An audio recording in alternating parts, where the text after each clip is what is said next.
ആരാധന ആരാധന ആരാധന യേശുവേ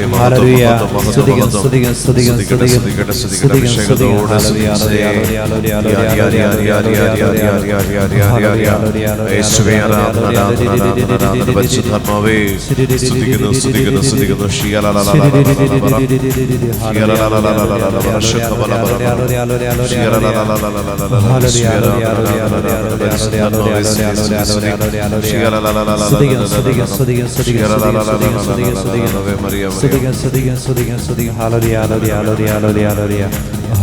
കണ്ണുകളെ അടച്ച് കരങ്ങളെ ഹൃദയത്തോട് ചേർത്ത് പിടിച്ചു.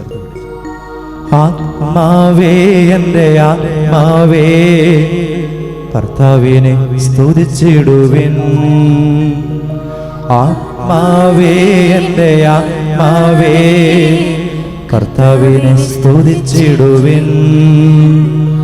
സ്തുതിച്ചിടുവിൻ സ്തുതിച്ചിടുവിൻ കർത്താവിനെ എന്നും സ്തുതിച്ചിടുവിൻ. സ്തുതിച്ചിടുവിൻ സ്തുതിച്ചിടുവിൻ കർത്താവിനെ എന്നും സ്തുതിച്ചിടുവിൻ. ദൈവത്തിന്റെ മുമ്പിൽ കണ്ണുകൾ പൂർണ്ണമായിട്ട് അടച്ച് ഈ ഒരു പുതിയ പ്രഭാതം നമുക്ക് നൽകിയ നമ്മുടെ നല്ല ദൈവത്തിന് നന്ദി പറയാം. വീണ്ടും ഒരു ദിവസം കൂടെ യേശു നമുക്ക് തന്നു. അവനെ സ്തുതിച്ച് മഹത്വപ്പെടുത്തുവാൻ, പാപങ്ങളെക്കുറിച്ച് അനുതപിച്ച് പ്രസാദവരത്തിൽ ആയിരിക്കുവാൻ ഏറ്റുപറഞ്ഞ്, പാപങ്ങൾ ഏറ്റുപറഞ്ഞ് ദൈവത്തിന് മുമ്പിൽ മാപ്പും പൊറുതിയും വാങ്ങി പ്രസാദവരത്തിലായിരിക്കുവാനുള്ളൊരു ദിവസം കൂടെ യേശു നമുക്ക് തന്നു. നന്ദി പറയാം. നമ്മുടെ ജീവിതത്തിൽ ഈ 3 ദിവസത്തെ ധ്യാനത്തിൻ്റെ അഭിഷേകം നിറഞ്ഞു നിൽക്കുന്നതിന് വേണ്ടി നമുക്ക് ഈ സമയം പ്രാർത്ഥിക്കാം. ഈ 3 ദിവസം ദൈവം നമ്മളോട് പറഞ്ഞ കാര്യങ്ങൾ, ഈ 3 ദിവസത്തിനുള്ളിൽ കർത്താവ് നമുക്ക് തന്ന അനുഗ്രഹങ്ങളെല്ലാം ഇനിയുള്ള അങ്ങോട്ടുള്ള നമ്മുടെ ജീവിതത്തിൽ വിശ്വാസത്തെ വർദ്ധിപ്പിക്കാൻ ഇടവരുത്തട്ടെ. ഇത് നമ്മളുടെ അങ്ങോട്ടുള്ള ജീവിതത്തിൽ പരിശുദ്ധാത്മാവിൻ്റെ അഭിഷേകത്തിൽ നിറഞ്ഞു നിൽക്കുവാനായിട്ട് ഇടവരുത്തുന്നതിന് വേണ്ടി നമുക്ക് ഈ സമയം പ്രാർത്ഥിക്കാം. വന്നുപോയ വീഴ്ചകളെ ഓർത്ത് ദൈവത്തിൻ്റെ തിരുമുമ്പിൽ മാപ്പും പൊറുതിയും യാചിക്കാം. വീണ്ടും നമ്മൾ തിരിച്ച് ഭവനത്തിലേക്ക് മടങ്ങി ചെല്ലുമ്പോൾ കർത്താവെ, സന്തോഷത്തിൻ്റെ ഒരു സദ്വാർത്ത ശ്രവിക്കുവാൻ ഞങ്ങളുടെ കാതുകൾക്ക് നീ അവസരം നൽകണമേ എന്ന് നമുക്ക് പ്രാർത്ഥിക്കാം. പരിശുദ്ധാത്മാവിൻ്റെ പുതിയൊരു അഭിഷേകം നമ്മുടെ മേൽ കടന്നു വരുവാനായിട്ട് അവിടെ നിന്ന് ഇടവരുത്തണമേ എന്ന് പ്രാർത്ഥിക്കാം. ദൈവത്തിൻ്റെ രക്ഷാകര ശക്തി, അവൻ്റെ അപരിമേയമായ, ഒരിക്കലും അസ്തമിക്കാത്ത, ഒരിക്കലും നമ്മളെ വിട്ടുപിരിയാത്ത അവൻ്റെ വലിയ സ്നേഹം, ഒന്നിനോട് ഉപമിക്കാൻ പറ്റാത്ത ദൈവത്തിൻ്റെ സ്നേഹം, നമ്മൾ എത്ര പാപിയായിരിക്കുന്നിട്ടും കർത്താവ് നമ്മളെ തൻ്റെ മാറോട് ചേർത്ത് വയ്ക്കുന്നവൻ്റെ വലിയ സ്നേഹം അനുഭവിച്ചറിയുവാൻ ഇനിയുള്ള ദിവസങ്ങളിൽ ദൈവത്തെ ആരാധിക്കാനുള്ള കൃപ നൽകണമേ എന്ന് നമുക്ക് ഈ ദിവസം പ്രാർത്ഥിക്കാം. ദൈവത്തെ ആരാധിക്കുവാൻ ഞങ്ങളെ പഠിപ്പിക്കണമേ എന്ന് പ്രാർത്ഥിക്കാം. ദൈവ തിരുമനസ്സനുസരിച്ച് ജീവിക്കുവാനുള്ള കൃപ നൽകണമേ എന്ന് പ്രാർത്ഥിക്കാം. ഈശോയെ, നിനക്ക് എന്നെക്കൊണ്ട് എന്താണ് ആവശ്യം, അത്തരത്തിൽ നീ എന്നെ ഉപയോഗിക്കണമേ എന്ന് പ്രാർത്ഥിക്കാം. നമ്മൾ ദൈവത്തെയാണ് ഇത്രയും നാൾ ഉപയോഗിച്ചതെങ്കിൽ ഇനി തിരിച്ച്, ദൈവമേ, നിനക്ക് എന്നെക്കൊണ്ട് എന്ത് ആവശ്യമുണ്ടോ അത്തരത്തിൽ നീ എന്നെ ഉപയോഗിക്കണമേ, എന്നെ പൂർണ്ണമായി ഞാൻ നിനക്ക് വിട്ടു തരുന്നു എന്ന് പൂർണ്ണമായിട്ട് ദൈവത്തിന് മുമ്പിൽ നേറ്റു പറഞ്ഞേ. മനസ്സുകൊണ്ട് ദൈവത്തിന് പൂർണ്ണമായിട്ട് വിട്ടുകൊടുത്ത്, ഈശോയെ, നിനക്ക് എന്നെക്കൊണ്ട് എന്താണ് ആവശ്യം, ഞാൻ നിനക്ക് വേണ്ടി എന്ത് ചെയ്യണമെന്നാണ് നീ ആഗ്രഹിക്കുന്നത്.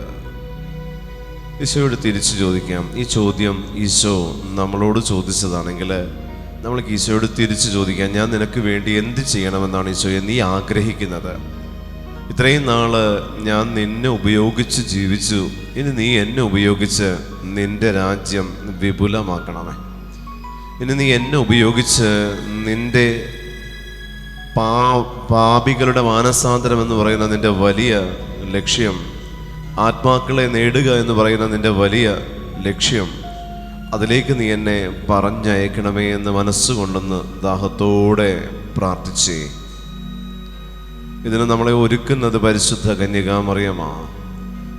ഇതിന് നമുക്ക് വേണ്ടി പ്രാർത്ഥിക്കുന്നത് പരിശുദ്ധ അമ്മയാണ്. അമ്മയുടെ വലിയൊരു മാധ്യസ്ഥം നമ്മുടെ മേലുണ്ട്. അമ്മ നമ്മെ ചേർത്ത് പിടിക്കും, അമ്മ നമ്മെ വിശുദ്ധീകരിക്കും, അമ്മ നമ്മെ ശക്തിപ്പെടുത്തും, അമ്മ നമുക്ക് വേണ്ടി മാധ്യസ്ഥം വഹിക്കും. അമ്മയെ ഇന്നത്തെ ശുശ്രൂഷയിലേക്ക് പരിശുദ്ധ അമ്മയെ സ്വാഗതം ചെയ്തുകൊണ്ട് നമുക്ക് ആലപിക്കാം ആവേ മരിയ.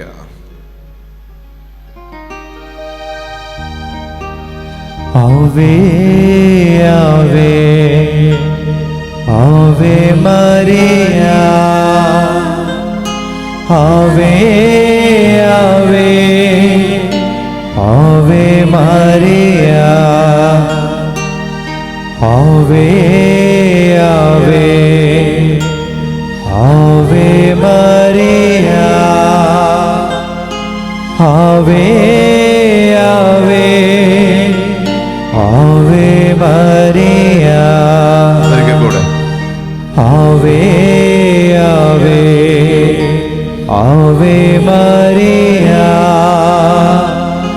ആവേ ആവേ ആവേ മരിയ.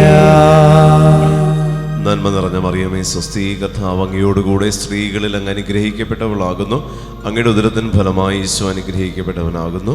പരിശുദ്ധ മറിയമേ തമ്പുരാന്റെ അമ്മേ, പാപികളായ ഞങ്ങൾക്ക് വേണ്ടി ഇപ്പോഴും ഞങ്ങളുടെ മരണസമയത്തും തമ്പുരാനോട് അപേക്ഷിക്കണമേ. ആമേൻ. നന്മ നിറഞ്ഞ മറിയമേ സ്വസ്തി, കർത്താവ് അങ്ങയോടുകൂടെ സ്ത്രീകളിൽ അങ്ങ് അനുഗ്രഹിക്കപ്പെട്ടവളാകുന്നു. അങ്ങയുടെ ഉദരത്തിൻ ഫലമായി ഈശോ അനുഗ്രഹിക്കപ്പെട്ടവനാകുന്നു. പരിശുദ്ധ മറിയമേ തമ്പുരാന്റെ അമ്മേ, പാപികളായ ഞങ്ങൾക്ക് വേണ്ടി ഇപ്പോഴും ഞങ്ങളുടെ മരണസമയത്തും തമ്പുരാനോട് അപേക്ഷിക്കണമേ. ആമേൻ. നന്മ നിറഞ്ഞ മറിയമേ സ്വസ്തി, കർത്താവ് അങ്ങയോടുകൂടെ സ്ത്രീകളിൽ അങ്ങ് അനുഗ്രഹിക്കപ്പെട്ടവളാകുന്നു. അങ്ങയുടെ ഉദരത്തിൻ ഫലമായി ഈശോ അനുഗ്രഹിക്കപ്പെട്ടവനാകുന്നു. പരിശുദ്ധ മറിയമേ തമ്പുരാന്റെ അമ്മേ, പാപികളായ ഞങ്ങൾക്ക് വേണ്ടി ഇപ്പോഴും ഞങ്ങളുടെ മരണസമയത്തും തമ്പുരാനോട് അപേക്ഷിക്കണമേ. ഈശോ മിശിഹായുടെ എല്ലാ വാഗ്ദാനങ്ങൾക്കും നമ്മൾ യോഗ്യരാകുവാൻ സർവേശ്വരന്റെ പരിശുദ്ധ മാതാവേ, ഞങ്ങൾക്ക് വേണ്ടി അപേക്ഷിക്കണമേ. Hallelujah, hallelujah, hallelujah. ഇരിക്കാം. ദൈവം നമുക്ക് വേണ്ടി ഒരുക്കി തന്ന ഈ ഒരു ദിവസത്തെ ഓർത്ത് ദൈവത്തിന് നമുക്ക് വീണ്ടും നന്ദി പറയാൻ പറയപ്പെട്ടവരെ. പരിശുദ്ധാത്മാവിന്റെ വലിയൊരു അഭിഷേകത്തിന് വേണ്ടി നമ്മൾ പ്രാർത്ഥിച്ചൊരുങ്ങേണ്ട ദിവസമാണ് ഇന്ന്. ഇത് ധ്യാനത്തിൻ്റെ 3-ാം ദിവസം, തിരിച്ച് നിങ്ങളുടെ ഭവനത്തിലേക്ക് നിങ്ങൾ യാത്രയാകുന്ന ദിവസം. ഈ ദിവസത്തിൽ നിങ്ങൾ വെറും കൈയോടെ ദൈവത്തിൻ്റെ തിരുമുൻപിൽ നിന്ന് തിരിച്ച് നിങ്ങളുടെ ഭവനത്തിലേക്ക് യാത്രയാകരുത്. കാരണം ഈശോ ആഗ്രഹിക്കുന്നത് ഓരോ ധ്യാനം കഴിഞ്ഞ് നിങ്ങൾ തിരിച്ചു പോകുമ്പോഴും നിങ്ങളിൽ ഈ ധ്യാനത്തിൽ നിന്ന് കിട്ടിയ വിഹിതം നിങ്ങൾ കൊണ്ടുപോയി അനേകർക്കത് കൈമാറുവാൻ നിങ്ങളുടെ ജീവിതത്തെ നിങ്ങൾ ഉപയോഗിക്കണമെന്ന് ഈശോ നിങ്ങളോട് പറയുന്നുണ്ട്. ഈ ധ്യാനത്തിൽ നിങ്ങളിവിടെ എന്തെങ്കിലും വെറുത്ത് ഉപേക്ഷിച്ചിട്ടുണ്ടെങ്കിൽ അത് വീണ്ടും തിരിച്ചു ചെന്ന് കഴിഞ്ഞത് വീണ്ടും അത് നിങ്ങളുടെ ജീവിതത്തിലേക്ക് സ്വീകരിക്കരുത്, വരാൻ അനുവദിക്കരുത്. പാപത്തിൻ്റേതോ മറ്റേതെങ്കിലും ശീലങ്ങളുടേതായിട്ടുള്ള ഏതെങ്കിലും അരൂപികൾ, നിങ്ങളുടേതായിട്ടുള്ള ജീവിതത്തിൽ ഏതെങ്കിലും തിന്മയുടെ അരൂപികൾ നിങ്ങൾ ഇവിടെ വെറുത്തുപേക്ഷിച്ചത് വീണ്ടും കടന്നു വരുവാൻ നിങ്ങൾ ഒരിക്കലും അനുവദിക്കരുത്. അതിനെതിരെ പൊരുതി ജീവിക്കുവാൻ ഉള്ള പരിശുദ്ധാത്മാവിൻ്റെ അഭിഷേകം സ്വീകരിക്കലാണ് ഓരോ ധ്യാനത്തിൻ്റെയും അവസാനത്തെ ദിവസം എന്ന് പറയുന്നത്. പ്രിയമുള്ളവരെ, പരിശുദ്ധാത്മാവിൻ്റെ അഭിഷേകം എന്ന് പറയുമ്പോൾ കത്തോലിക്ക വിശ്വാസിയെ സംബന്ധിച്ച് ഈ അഭിഷേകം സ്വീകരിക്കുന്നതിന് വേണ്ടിയിട്ട് സഭ നമുക്ക് തന്നിരിക്കുന്നതെല്ലാം നമ്മൾ സ്വീകരിക്കണം. അതിൽ 7 കൂദാശകൾ, 7 കൂദാശകളിൽ അനുദിനം നമ്മൾ സ്വീകരിക്കാൻ പറ്റുന്ന വിശുദ്ധ കുർബാന എന്ന് പറയുന്ന കൂദാശയിലേക്ക് നിങ്ങളുടെ ജീവിതത്തെ നിങ്ങൾ പൂർണ്ണമായിട്ട് സമർപ്പിക്കണം. ബലിയിലേക്ക് നിങ്ങൾ സമർപ്പിക്കണം. അതായത് ഒരു ബലി എന്ന് പറയുമ്പോൾ പഴയ നിയമം മുതൽ ഇങ്ങോട്ട് നമ്മൾ നോക്കിയാൽ ബലിയിൽ അനുതാപത്തിൻ്റെ ബലിയുണ്ട്, പാപപരിഹാര ബലിയുണ്ട്, ദഹനബലിയുണ്ട്, കൃതജ്ഞതാ ബലിയുണ്ട്.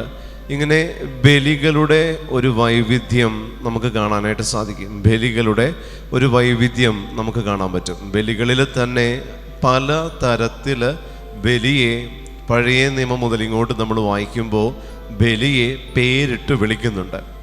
ഈ പേരിട്ട് വിളിക്കപ്പെട്ട ബലി എന്തുകൊണ്ട് പാപപരിഹാരമായി, എന്തുകൊണ്ട് അനുതാപമായി, എന്തുകൊണ്ട് കൃതജ്ഞതാ ബലിയായി, പ്രിയപ്പെട്ടവരെ എന്തുകൊണ്ട് ദഹനബലിയായി? ഓരോ ബലിയെ സംബന്ധിച്ച് ക്രിസ്തു ഓരോ ബലിപീഠത്തിലും കീറി മുറിയപ്പെടുന്നത് ഒരേ തലത്തിലാണെങ്കിലും ഈ ബലിയിൽ നിന്ന് എന്നിലേക്ക് പുറപ്പെടുന്ന പരിശുദ്ധാത്മ അഭിഷേകവും ഈ ബലിയിൽ നിന്ന് എൻ്റെ പേഴ്സണൽ ലൈഫിലേക്ക്, അല്ലെങ്കിൽ എൻ്റെ ആത്മീയ ജീവിതത്തിലേക്ക്, എൻ്റെ ഭൗതിക ജീവിത അന്തസ്സിലേക്ക് കടന്നു വരുന്ന ചില മാലിന്യങ്ങൾ നിർവീര്യമാകുന്ന അവസ്ഥയും എൻ്റെ പാപങ്ങളിൽ നിന്ന് മോചനം കിട്ടാനും മേലിൽ മാരക പാപങ്ങളിലേക്ക് പ്രവേശിക്കാതിരിക്കാനും മാരക പാപ അവസ്ഥകളിൽ നിന്ന് വിട്ടൊഴിഞ്ഞ് ജീവിക്കുവാനും നമ്മളെ ശക്തിപ്പെടുത്തുന്ന ദൈവം സ്ഥാപിച്ച ഏറ്റവും വലിയ ധ്യാനമാണ് പരിശുദ്ധ ബലി. അതുകൊണ്ട് പ്രിയമുള്ള ദൈവജനമേ, പരിശുദ്ധാത്മ സ്വീകരണം, ഈ പരിശുദ്ധാത്മ അഭിഷേകം നമ്മൾ സ്വീകരിക്കുമ്പോൾ ഓരോ ബലിയിൽ മുറിയപ്പെടുന്ന നമ്മുടെ കർത്താവായ യേശു ക്രിസ്തുവിൽ നിന്ന് ശക്തി സ്വീകരിക്കുക, അവൻ്റെ കൃപാവരത്തിൽ നിന്ന് ശക്തി സ്വീകരിക്കുക.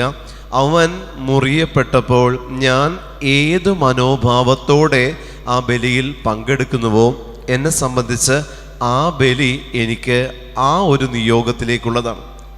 ഞാൻ പരിശുദ്ധ ബലിക്ക് കടന്നു ചെല്ലുമ്പോൾ ഞാൻ പാപിയാണ് ദൈവമേ എന്നുള്ള മനോഭാവത്തിൽ ഞാൻ പരിശുദ്ധ ബലിയിലേക്ക് കടന്നുകയല്ല. കർത്താവേ, എൻ്റെ ജീവിതത്തിൽ ഈ ഒരു ഭാരം അല്ലെങ്കിൽ ഈ ഒരു തിന്മയുടെ കെട്ട് എൻ്റെ ജീവിതത്തിലുണ്ട്, നീ അതിനെ ദഹിപ്പിക്കണം. ആ തിന്മയുടെ മാലിന്യത്തെ നിൻ്റെ പരിശുദ്ധാത്മാവിൻ്റെ അഗ്നി അയച്ച് അതിനെ ദഹിപ്പിച്ച് എന്നെ ഒരു പുതിയ സൃഷ്ടിയാക്കി നീ മാറ്റണം. ആ ബലി എന്നെ സംബന്ധിച്ച് ദഹനബലി, എന്നിലുള്ള മാലിന്യങ്ങളെ ദഹിപ്പിക്കുന്ന ബലി ആയിട്ട് അതിനെ ദൈവത്തിന് മാറ്റാൻ പറ്റും. യഥാർത്ഥത്തിൽ ദഹനബലിയുടെ അർത്ഥം വരുന്നത് അങ്ങനെ അല്ലെങ്കിൽ പോലും പ്രിയപ്പെട്ട ദൈവജനമേ, എനിക്കത് കണ്ടുകൊണ്ട് ആ അവസ്ഥയിൽ എന്നെ തന്നെ സമർപ്പിച്ചുകൊണ്ട് എന്നിലുള്ള മാലിന്യങ്ങളെ ദഹിപ്പിക്കാൻ ഈ ബലിയിൽ എന്നെ നീ സ്വീകരിക്കണമെന്ന് പ്രാർത്ഥിക്കാം. എനിക്ക് ദൈവം തന്ന അനുഗ്രഹങ്ങളുടെ നന്ദി സൂചകമായിട്ട് ആ നിറഞ്ഞ മനസ്സോടെ ദൈവസ്നേഹത്തിൽ നിറഞ്ഞുകൊണ്ട് എൻ്റെ ദൈവം എന്നെ രക്ഷിച്ചല്ലോ, എൻ്റെ ദൈവം എന്നെ തുണച്ചല്ലോ എന്നുള്ള വലിയൊരു വിശ്വാസത്തിൽ നിന്നുകൊണ്ട് നമ്മൾ അർപ്പിക്കുന്ന ബലി കൃതജ്ഞതാ ബലിയാണ്. ഇങ്ങനെ ഞാൻ ഏതു മനോഭാവത്തിൽ പരിശുദ്ധ ബലിക്ക് മുന്നിൽ കടന്നു ചെല്ലുന്നുവോ പ്രിയമുള്ള ദൈവജനമേ, അതാണ് എന്നെ സംബന്ധിച്ച് ആ ബലിയുടെ നിയോഗം. ഞാൻ എന്ത് തന്നെ ബലിയിൽ നിയോഗം സമർപ്പിച്ചാലും ഒരു ബലിക്ക് ഞാൻ കടന്നു ചെല്ലുമ്പോൾ ദൈവം എന്നെ അളന്ന് പരിശോധിച്ച് എന്നെ പൂർണ്ണമായി കർത്താവ് അടിമുടി പരിശോധിച്ചിട്ടാണ് ആ ബലിയിലേക്ക് ദൈവം എന്നെ സ്വീകരിക്കുന്നത്. നമുക്കറിയാം, ഓരോ ബലി നടക്കുമ്പോഴും അതായത് ദേവാലയത്തിൻ്റെ ഓരോ എൻട്രൻസിലും ഈശോ ശിഷ്യന്മാരുടെ കാലുകൾ കഴുകി അന്ത്യത്താഴത്തിലേക്ക് പ്രവേശിപ്പിച്ചതുപോലെ നമ്മളും ആ ദേവാലയത്തിലേക്ക് കടന്നു വരുമ്പോൾ കർത്താവ് നമ്മുടെ പാദങ്ങൾ കഴുകി ദേവാലയത്തിലേക്ക് പ്രവേശിപ്പിക്കുന്നുണ്ട്, നമ്മളെ വിശുദ്ധീകരിച്ച്. അപ്പോൾ തന്നെ ഈ ദേവാലയത്തിലേക്ക് നമ്മൾ പ്രവേശിക്കുമ്പോൾ ദൈവത്തിൻ്റെ മാലാഖമാരാണ് നമ്മളെ കൈക്ക് പിടിച്ച് കൊണ്ടുവരുന്നത്. അപ്പോൾ നമ്മൾ ബലിയിൽ സമർപ്പിക്കുന്ന നിയോഗങ്ങൾ എന്ന് പറയുന്നത് പ്രിയമുള്ള ദൈവജനമേ, അത് നമ്മുടെ മനസ്സിൽ തോന്നുന്ന കാര്യങ്ങൾ നമ്മളപ്പോൾ സമർപ്പിക്കുന്നു. എങ്കിലും ഈ ബലിയിലേക്ക്, ഈ ദേവാലയത്തിലേക്ക് ഞാൻ പ്രവേശിക്കുമ്പോൾ ഞാൻ അതിന് തൊട്ട് മുൻപ് അല്ലെങ്കിൽ ആ ദിവസങ്ങളിൽ അല്ലെങ്കിൽ അന്നത്തെ ദിവസം അല്ലെങ്കിൽ അതിന് തലേ ദിവസം ഞാൻ ഏത് ജീവിത അവസ്ഥയിലൂടെ കടന്നുപോയോ അതാണ് ദൈവം എന്നിൽ നിന്ന് ഞാൻ പോലും അറിയാതെ ആ നിയോഗത്തെ ദൈവം സ്വീകരിക്കും. ആ ബലിയിൽ ദൈവം ആ നിയോഗത്തെ സ്വീകരിച്ച് എന്നെ ഒരു പുതു സൃഷ്ടിയാക്കി മാറ്റി എന്നെ വീണ്ടും അയക്കുക ബലി കഴിയുമ്പോൾ. ഇതുകൊണ്ടാണ് നമ്മൾ പരിശുദ്ധ ബലി ഒരു ദിവസം പോലും മുടങ്ങരുത് എന്ന് പറയുന്നത്. പരിശുദ്ധ ബലി ഒരു ദിവസം മുടങ്ങിയാൽ നിന്റെ ഇന്നലെ വരെയുള്ള വേസ്റ്റ് അത് നിന്നിൽ തന്നെ നിലനിൽക്കാൻ ഇടവരും. അപ്പോൾ ഇന്നലെ വരെ ഞാൻ ചെയ്ത പാപങ്ങളുണ്ട്, ഇന്നലെ ഞാൻ ചെയ്ത തിന്മകളുണ്ട്, ഇന്നലെ ഞാൻ ചെയ്ത ദ്രോഹങ്ങളുണ്ട്, ഇന്നലെ എന്നിലേക്ക് കടന്നു വന്ന പൈശാചിക പീഡകളുണ്ട്, ഇന്നലെ എൻ്റെ ശരീരത്തിലേക്കൊരു മാരക രോഗത്തിനുള്ള വൈറസ് എൻട്രി ചെയ്തിട്ടുണ്ട്.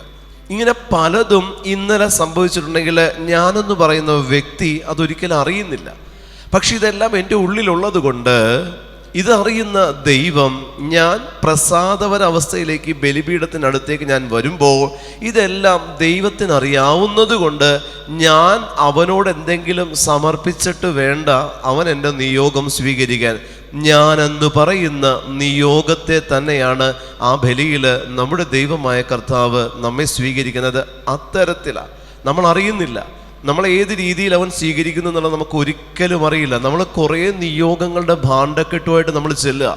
എനിക്കത് വേണം, എനിക്കിത് വേണം, എൻ്റെ ജീവിതത്തിൽ അങ്ങനെ, ഇതെല്ലാം നമ്മൾ കയ്യിൽ പിടിച്ചിട്ടുണ്ടെങ്കിലും ഞാനെന്ന് പറയുന്ന വ്യക്തി, എൻ്റെ ആത്മാവ് എന്നോട് കൂടെ ആയിരിക്കുന്ന എന്തെല്ലാം നന്മയും തിന്മയുമായിട്ടുള്ളത് എന്നെ വലയം ചെയ്ത് എന്നിലിരിക്കുന്നുണ്ടോ അതെല്ലാം ആ ബലിയിൽ നിർവീര്യമാകുന്ന, ദഹിപ്പിക്കുന്ന പ്രക്രിയ അവിടെ നടക്കുന്നുണ്ട്. ആ ബലിയിൽ ദൈവം നിന്നിൽ നിന്ന് കൃതജ്ഞത സ്വീകരിക്കുന്നുണ്ട്. ആ ബലിയിൽ ദൈവം നിന്നിൽ നിന്ന് നിനക്ക് അനുതാപമുള്ളൊരു മനസ്സ് നൽകുന്നുണ്ട്. ഇതെല്ലാം ഒരു ബലിയിൽ നിനക്ക് ലഭിച്ചു കഴിഞ്ഞിട്ടാണ് നീ തിരികെ പോകുന്നത്. അതുകൊണ്ടാണ് പ്രിയപ്പെട്ട ദൈവജനമേ, ഒരു ദിവസം പോലും പരിശുദ്ധ ബലി മുടക്കരുത്.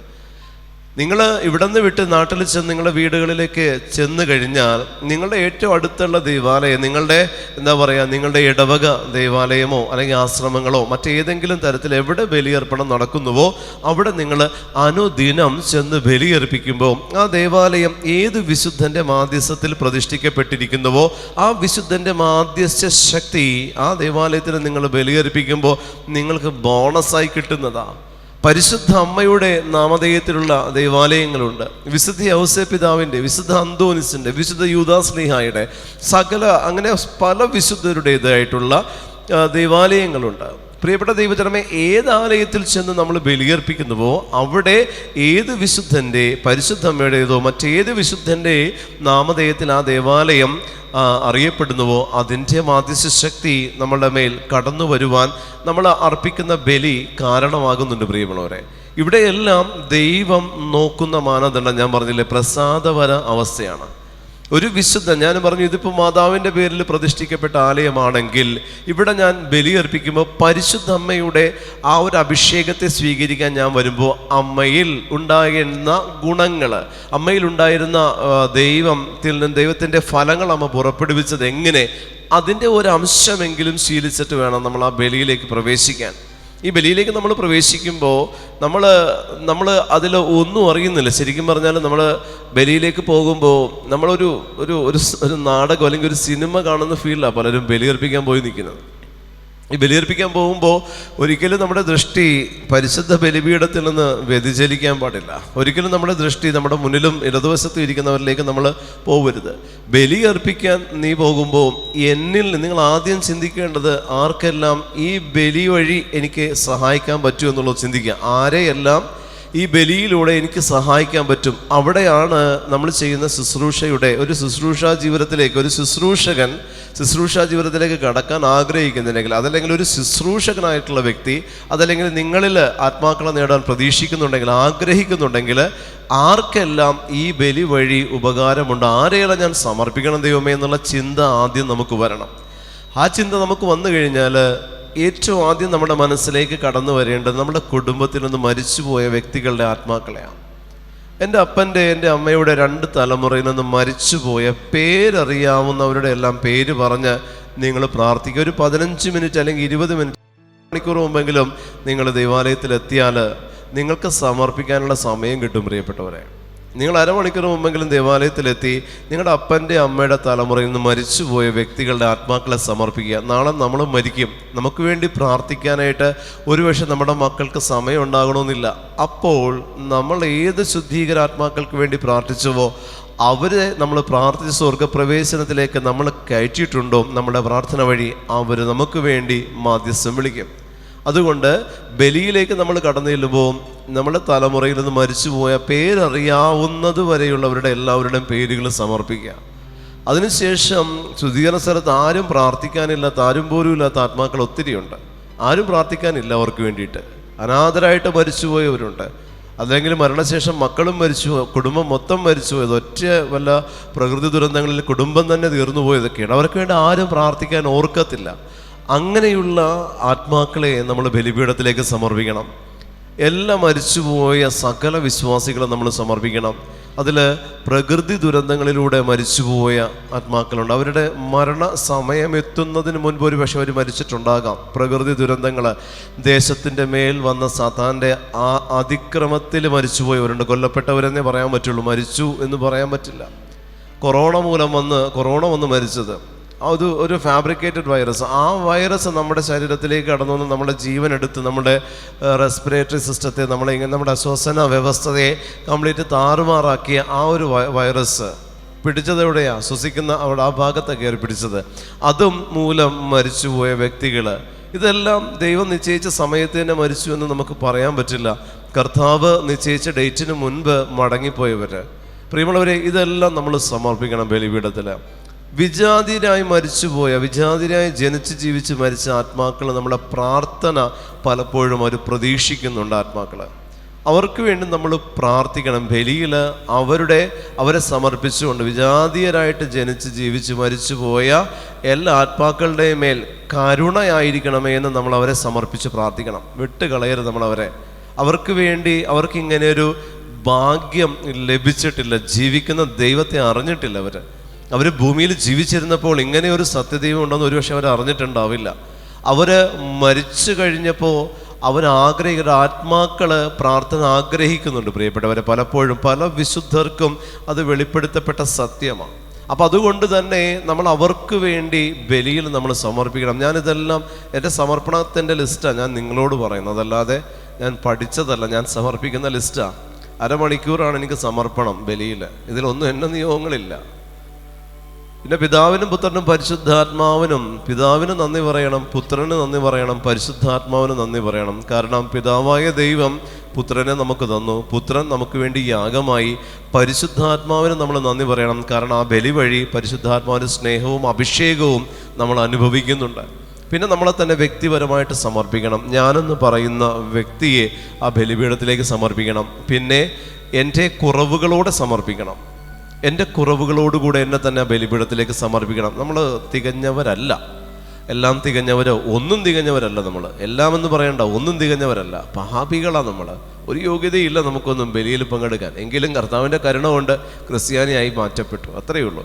അപ്പോൾ ബലിയിലേക്ക് ഒന്നുമല്ലാത്ത, ഒന്നിനും കൊള്ളാത്ത എന്നെ തന്നെ ബലിയിലേക്ക് നിങ്ങൾ സമർപ്പിക്കുക. നിങ്ങളെ തന്നെ ബലിയിലേക്ക് സമർപ്പിക്കുക. ഈശോയോട് പറയണം, നിങ്ങളുടെ ഒരു വലിയ ഭാവവും അവിടെ സമർപ്പിക്കരുത്. നിങ്ങൾ ചെയ്ത ഒരു നന്മയും അവിടെ സമർപ്പിക്കരുത്. നിങ്ങളിലുള്ള ഒരു ഗുണവും പുണ്യവും സമർപ്പിക്കരുത്. നിങ്ങളുടെ കുറവുകൾ മാത്രമേ സമർപ്പിക്കാൻ പാടുള്ളൂ. അവിടെ ആരും അറിയുന്നില്ല. ദൈവവും നെയ്യും മാത്രമായിട്ടുള്ള ഒരു സമ്പർക്കമാണത്. അത് സമർപ്പിച്ചു കഴിഞ്ഞതിന് ശേഷം നമ്മളോട് പ്രാർത്ഥനാ സഹായം ആവശ്യപ്പെട്ട എല്ലാ മക്കളെയും സമർപ്പിക്കുക. നമ്മളോട് പ്രാർത്ഥനാ സഹായം ആവശ്യപ്പെട്ട ഒത്തിരി പേരുണ്ട്. ആർക്കെല്ലാം വേണ്ടി നമ്മൾ പ്രാർത്ഥിക്കാൻ കടപ്പെട്ടിരിക്കുന്നത് നമുക്ക് തന്നെ അറിയില്ല. നമ്മളോട് ചിലപ്പോൾ ഒരു പക്ഷേ ആരെങ്കിലും പ്രാർത്ഥനാ സഹായം ആവശ്യപ്പെട്ട് വിളിച്ചവർ നമ്മൾ കോൾ എടുത്തിട്ടുണ്ടാവില്ല. അങ്ങനെയുള്ളവർക്ക് വേണ്ടി പ്രാർത്ഥിക്കാൻ നമ്മളുടെ ബാധ്യത. അവർ അങ്ങനെ മരിച്ചുപോയവരുണ്ട്. എന്നെ വിളിച്ചിട്ട് കിട്ടിയില്ല. എന്നോട് പലരും പറഞ്ഞു, ബ്രദർ ഇങ്ങനൊരു ആൾക്ക് വേണ്ടി പ്രാർത്ഥിക്കണം, അത് തീരെ വയ്യാതെ കിടക്കുകയാണ്. അത് വിളിച്ചത് ഇറ്റലിയിൽ നിന്നാണ് എനിക്ക് തോന്നുന്നു. ഇറ്റലിയിൽ നിന്നാണ്, അത് തന്നെ ഇറ്റലിയിൽ നിന്നാണ് വിളിച്ചിട്ട് പറഞ്ഞു ഇങ്ങനെ പ്രാർത്ഥിക്കണം, തീരെ വയ്യാത്തതാണ് എന്ന് പറഞ്ഞ് എന്നെ വിളിച്ചിട്ട് കിട്ടാത്തത് കൂടെയുള്ള ഒരു സ്ത്രീ വിളിച്ചിട്ട് പറഞ്ഞു പ്രാർത്ഥിക്കണം ബ്രദറെ എന്ന് പറഞ്ഞു. ഞാൻ പ്രാർത്ഥിച്ചില്ല, ഞാൻ വിട്ടു. തിരക്കുകൊണ്ടാണ്, മനഃപൂർവ്വമല്ല, ഞാൻ വിട്ടു കളഞ്ഞു. അവൻ്റെ ഫോണിലൂടെ പ്രാർത്ഥിക്കാൻ ഒരു വീഡിയോ കോളിങ് എനിക്ക് തോന്നുന്നു ഒരു 10-25 തവണയെങ്കിലും അവർ എന്നെ വീഡിയോ കോൾ ചെയ്തിട്ടുണ്ട്. ഒറ്റ കോൾ ഞാൻ എടുത്തില്ല. മീൻസ് ആ സമയത്തെല്ലാം ഞാൻ ഫോൺ എൻ്റെ കയ്യിലില്ല. പിറ്റേ ദിവസം ഞാൻ തിരിച്ച് വിളിച്ചു. നീ കോള് കിടക്കുന്ന കണ്ടിട്ട് രാത്രി എനിക്ക് 2 മണിക്കോ 3 മണിക്കോ റൂമിലെത്തിയപ്പോൾ തിരിച്ച് വിളിച്ചപ്പോൾ എടുത്തത് ഈ സ്ത്രീയുടെ ഹസ്ബൻഡാണ്. അവൾ മരിച്ചു ബ്രദറേന്ന്. അന്ന് ഇരുന്ന് കരച്ചിലുണ്ട് പ്രിയപ്പെട്ടവരെ. അപ്പോൾ ആ സ്ത്രീക്ക് വേണ്ടിയിട്ട് മരിച്ചിട്ട് ഇപ്പോൾ ഏതാണ്ട് 1 വർഷത്തോളമായി. ഈ 1 വർഷമായിട്ട് ഞാൻ പരിഹാരമായിട്ട് എല്ലാ ദിവസവും മരിച്ച വിശ്വാസികളുടെ ഒരു ജപമാല ആ സ്ത്രീയുടെ പേര് പറഞ്ഞ് ഞാൻ ഇന്നും ചൊല്ലിക്കൊണ്ടിരിക്കുക, നിർത്തിയിട്ടില്ല. പരിഹാരമായിട്ട് ഞാൻ ചെയ്യണ്ടേ? എൻ്റെ കയ്യിൽ നിന്ന് സ്ലിപ്പായി പോയ കുറച്ച് സംഭവങ്ങൾ ഇങ്ങനെയുണ്ട്. അപ്പോൾ നമ്മൾ അത് എന്നും ഒരു ഭാരം, അത് പറയുമ്പോൾ ഇപ്പോഴും എനിക്ക് കരച്ചിൽ വരും. അങ്ങനെ ഒരു ഭാരമുണ്ട് ജീവിതത്തിൽ. കർത്താവ് ഏൽപ്പിച്ച ദൗത്യം അതിൻ്റെ പൂർണ്ണതയിൽ ചെയ്യാതെ വരുമ്പോൾ ഒരു ആത്മഭാരം വരും. നമുക്കത് താങ്ങാൻ പറ്റില്ല. ഇങ്ങനെ നമ്മളോട് പ്രാർത്ഥനാ സഹായം ചോദിച്ചിട്ട് നമ്മൾ നിഷേധിച്ചവരുടെ ലിസ്റ്റുണ്ട്. ഒരുപക്ഷെ നമ്മുടെ അപ്പനായിരിക്കാം, അമ്മയായിരിക്കാം, കൂടപ്പുറപ്പുകളായിരിക്കാം. നമ്മൾ നിഷേധിച്ചിട്ടുണ്ട് അവരെയൊക്കെ. ഒരു വാക്ക്, ഒരു ചിരിക്കുന്നൊരു മുഖമായിരിക്കും ചിലപ്പോൾ അവർ പ്രതീക്ഷിച്ചത്, കൊടുത്തിട്ടുണ്ടാവില്ല. ഒരാശ്വാസം പ്രതീക്ഷിച്ച് നമ്മുടെ മുന്നിൽ വന്ന് കരഞ്ഞുകൊണ്ട് നിന്നിട്ടുണ്ടാവും, കൊടുത്തിട്ടുണ്ടാവില്ല. നമ്മൾ വേദനിപ്പിച്ച് വിട്ടവരുടെ ലിസ്റ്റൊന്നും എടുത്തേ. ഇതൊക്കെ സമർപ്പിക്കണം ബലി. നമ്മൾ വേദനിപ്പിച്ചു വിട്ടവരുണ്ട്, നമ്മുടെ ദേഷ്യത്തിന് പാത്രമായവരുണ്ട്, എൻ്റെ ദേഷ്യം തീർക്കാൻ ഞാൻ ഉപയോഗിച്ചവരുണ്ട്. എനിക്ക് ദേഷ്യം വന്നപ്പോൾ അത് ആരുടെയെങ്കിലും തലയിൽ കൊട്ടിവെക്കണ്ടേ, അത് കൊട്ടിവെച്ച് ഞാൻ മുറിവേൽപ്പിച്ചവരുണ്ട്. ഇതൊക്കെ ബലിപീഠത്തിലെത്തണം. ഇതെല്ലാം ബലിപീഠത്തിലെത്തിയില്ലെങ്കിൽ അതെല്ലാം നിൻ്റെ കൂടെ നിൽക്കും, നിൻ്റെ കൂടെ നിൽക്കും. നീ വിധി ദിവസത്തിൽ ഇതിനൊക്കെ കണക്ക് കൊടുക്കണം. അതുകൊണ്ടാണ് ബലി മുടക്കരുതെന്ന് പറയണത്. ഇന്നലെ ഞാൻ ദേഷ്യപ്പെട്ടിട്ടുണ്ട്, ഇന്ന് ഞാൻ ദേഷ്യപ്പെട്ടിട്ടുണ്ട്, നാളെ ഞാൻ ദേഷ്യപ്പെടും. ഇതെല്ലാം നമ്മുടെ ജീവിതത്തിലുള്ളതാണ്. മനുഷ്യരാ നമ്മൾ. പക്ഷെ ഇത് വിശുദ്ധീകരിക്കാൻ ദൈവം തന്നെ ഭൂമിയിൽ ഇറങ്ങി വന്ന് യാഗമാകുന്നതാണ് ഈ ബലിപീഠം. അതിലും വലിയൊരു ധ്യാനം ഇല്ല പ്രിയപ്പെട്ടവർ. ഈ ധ്യാനം കൂടാത്തവർ ഒരു ധ്യാന കേന്ദ്രത്തിലേക്കും പോകരുത്. ഇതാണ് നിങ്ങളുടെ ജീവിതത്തിൽ കിട്ടാവുന്ന ഏറ്റവും വലിയ ധ്യാന കേന്ദ്രം. സകല വിശുദ്ധരും സകല സ്വർഗവും നിങ്ങളെ ധ്യാനിപ്പിക്കുന്ന ഏറ്റവും വലിയ ധ്യാനമാണ് പരിശുദ്ധ ബലി. പരിശുദ്ധ ബലിയിലേക്കാൾ വലിയൊരു ധ്യാനം നമുക്ക് കൂടാൻ പറ്റില്ല. ഈ പരിശുദ്ധ ബലി ഞാൻ പറഞ്ഞാൽ, ഒരു വർഷം ഭക്ഷണം കഴിക്കാതെ പരിശുദ്ധ കുർബാന മാത്രം സ്വീകരിച്ച് നിന്നപ്പോൾ ഒരു തരത്തിലും ആരോഗ്യത്തിലോ വെയിറ്റിലോ മറ്റേതെങ്കിലും സംഭവത്തിലോ എന്തെല്ലാം ഡാമേജ് സംഭവിക്കാൻ പറയപ്പെട്ടത്, ഒന്നും സംഭവിക്കാതെ എന്നെ തീറ്റിപ്പോറ്റിയത് ദൈവത്തിൻ്റെ പരിശുദ്ധ ശരീരമാണ്. ഇത് ഇങ്ങനെ നിൽക്കുമ്പോൾ വിശന്നിങ്ങനെ നിൽക്കുക. എന്നാലും ഈ സ്വീകരിച്ച പരിശുദ്ധ ബലിയിൽ കർത്താവിനെ കാണിച്ചു തരും അവൻ്റെ അഭിഷേകം നിറയുന്നത്. അപ്പോൾ നമ്മൾ അങ്ങനെ പ്രാർത്ഥിച്ച് ബലിയോട് നമുക്കുള്ള ഒരു ബന്ധത്തെ നിങ്ങളൊന്ന് മുറുക്കിയെടുത്താൽ നിങ്ങൾക്ക് ജീവിതത്തിൽ യാതൊന്നും അസാധ്യമായിരിക്കില്ല. നിങ്ങളുടെ ജീവിതത്തിൽ ഏത് തിന്മയുടെ ശക്തി, ഏത് നിയോഗം നിങ്ങൾക്ക് വന്നാലും പ്രിയപ്പെട്ട ദൈവജനമേ, നിങ്ങൾക്കൊരാശ്രയം ഉണ്ട് പരിശുദ്ധ ബലിയിൽ. ഈ ബലിയിലേക്ക് നിന്നെ കൊണ്ടുപോകുന്ന ഏറ്റവും വലിയ ഘടകമാണ് പരിശുദ്ധ കന്യകാമറിയം. പരിശുദ്ധ അമ്മ നിന്നെ ഈ ബലിപീഠത്തിലേക്ക് കൊണ്ടു ചെല്ലും. ഈ ബലിപീഠത്തിലേക്ക് അമ്മ നിന്നെ അടുപ്പിക്കും. അതിനാണ് നമ്മൾ ജപമാല വഴി മറ്റ് മരിയൻ ഭക്ത അഭ്യാസങ്ങൾ വഴി നമ്മൾ അമ്മയുമായിട്ടുള്ള ഐക്യം, ഗാഢമായ ബന്ധം നിലനിർത്തേണ്ടതിൻ്റെ ആവശ്യകത അമ്മയിൽ നിന്ന് എന്തെങ്കിലും കിട്ടാൻ വേണ്ടിയിട്ടല്ല. കാരണം അമ്മ നമ്മെ എന്ത് തരത്തിൽ അമ്മ സഹായിക്കും. പക്ഷെ അതൊന്നും നമ്മൾ പ്രതീക്ഷിക്കരുത്. അമ്മയുമായിട്ട് നമ്മളൊരു ബന്ധം പുലർത്തേണ്ടത് എന്തെങ്ങനെയാണെന്നറിയോ? അമ്മയുമായിട്ട് പുലർത്തുന്ന ബന്ധത്തിൽ ബലിപീഠം വിട്ടകുന്നൊരു ജീവിതം നയിക്കാൻ അമ്മയോട് ഭക്തിയുള്ള മക്കളെ അമ്മ അനുവദിക്കില്ല.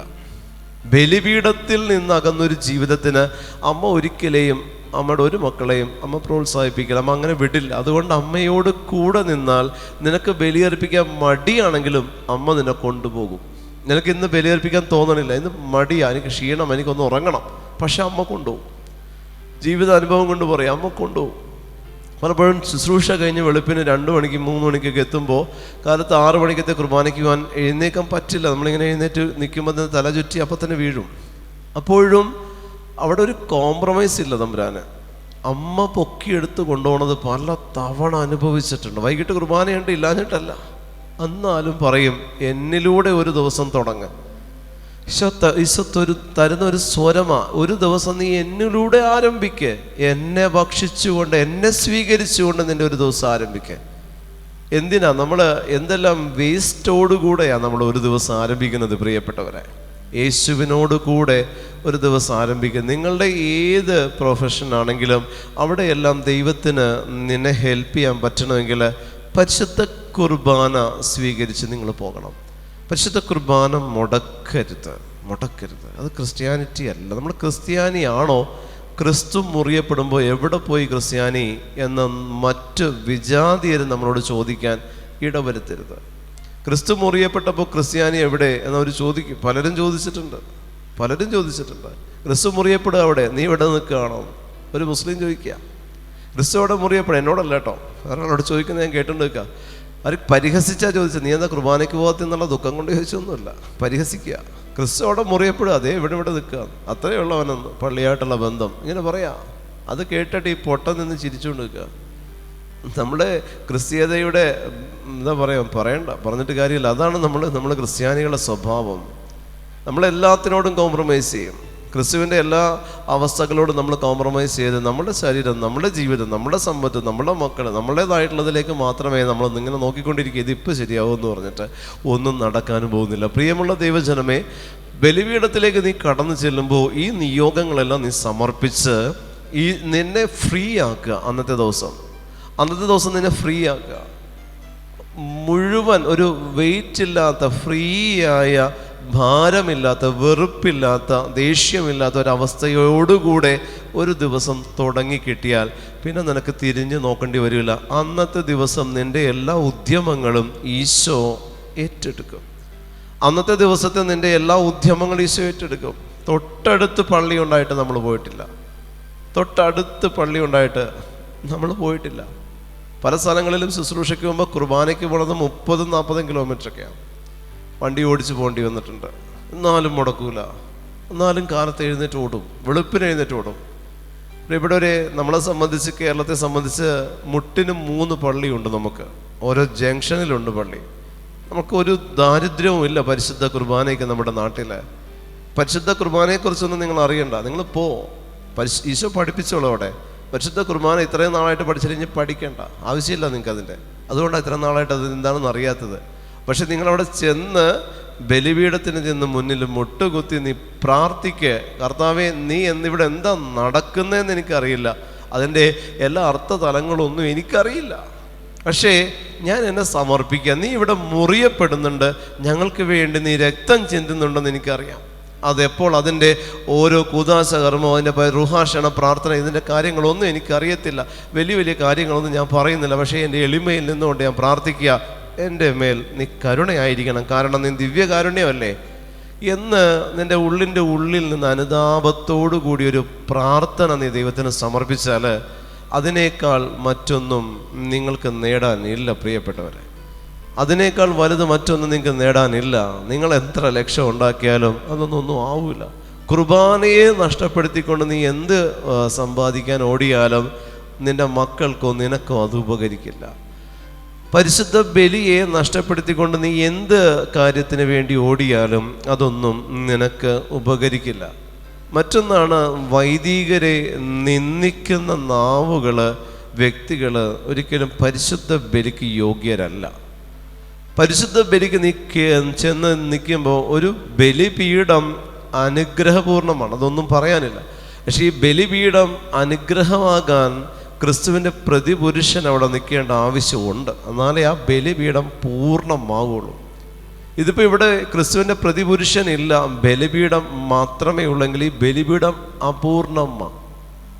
അവിടെ ബലിയർപ്പണം നടക്കില്ല. അച്ഛന്മാരെ ധ്യാനിപ്പിച്ചപ്പോൾ ഒരു അച്ഛൻ എന്നോട് പറഞ്ഞു, കഴിഞ്ഞ ധ്യാനത്തിന് ഞാനിത് പറഞ്ഞു, ക്രിസ്തു എപ്പോൾ ഭൂമി വരണമെന്ന് ഞങ്ങൾ തീരുമാനിക്കുമെന്ന്. ഹല്ലേലൂയ. ക്രിസ്തു എപ്പോൾ ഭൂമി വരണമെന്ന് ഞങ്ങൾ തീരുമാനിക്കും. അതായത് ഇന്ന് 8 മണിക്കാണ് കുർബാന, അച്ഛൻ അനൗൺസ് ചെയ്യുക 8 മണിക്ക് ഈശോ വരും. ഇന്ന് 7 മണിക്കാണ് കുർബാന, 7 മണിക്ക് ഈശോ വരും. പ്രിയപ്പെട്ടവരെ, ഒരു ബലി 7 മണി എന്ന് പറഞ്ഞാൽ 7 മണിക്ക് ആ ബലി സ്റ്റാർട്ട് ചെയ്യണം. കാരണം 7 മണിക്കുള്ള ബലിക്ക് സ്വർഗ സന്നാഹങ്ങൾ മുഴുവൻ എത്തി റെഡിയായിട്ട് നിൽക്കുക. നമ്മൾ ഡിലേ ആവരുത്.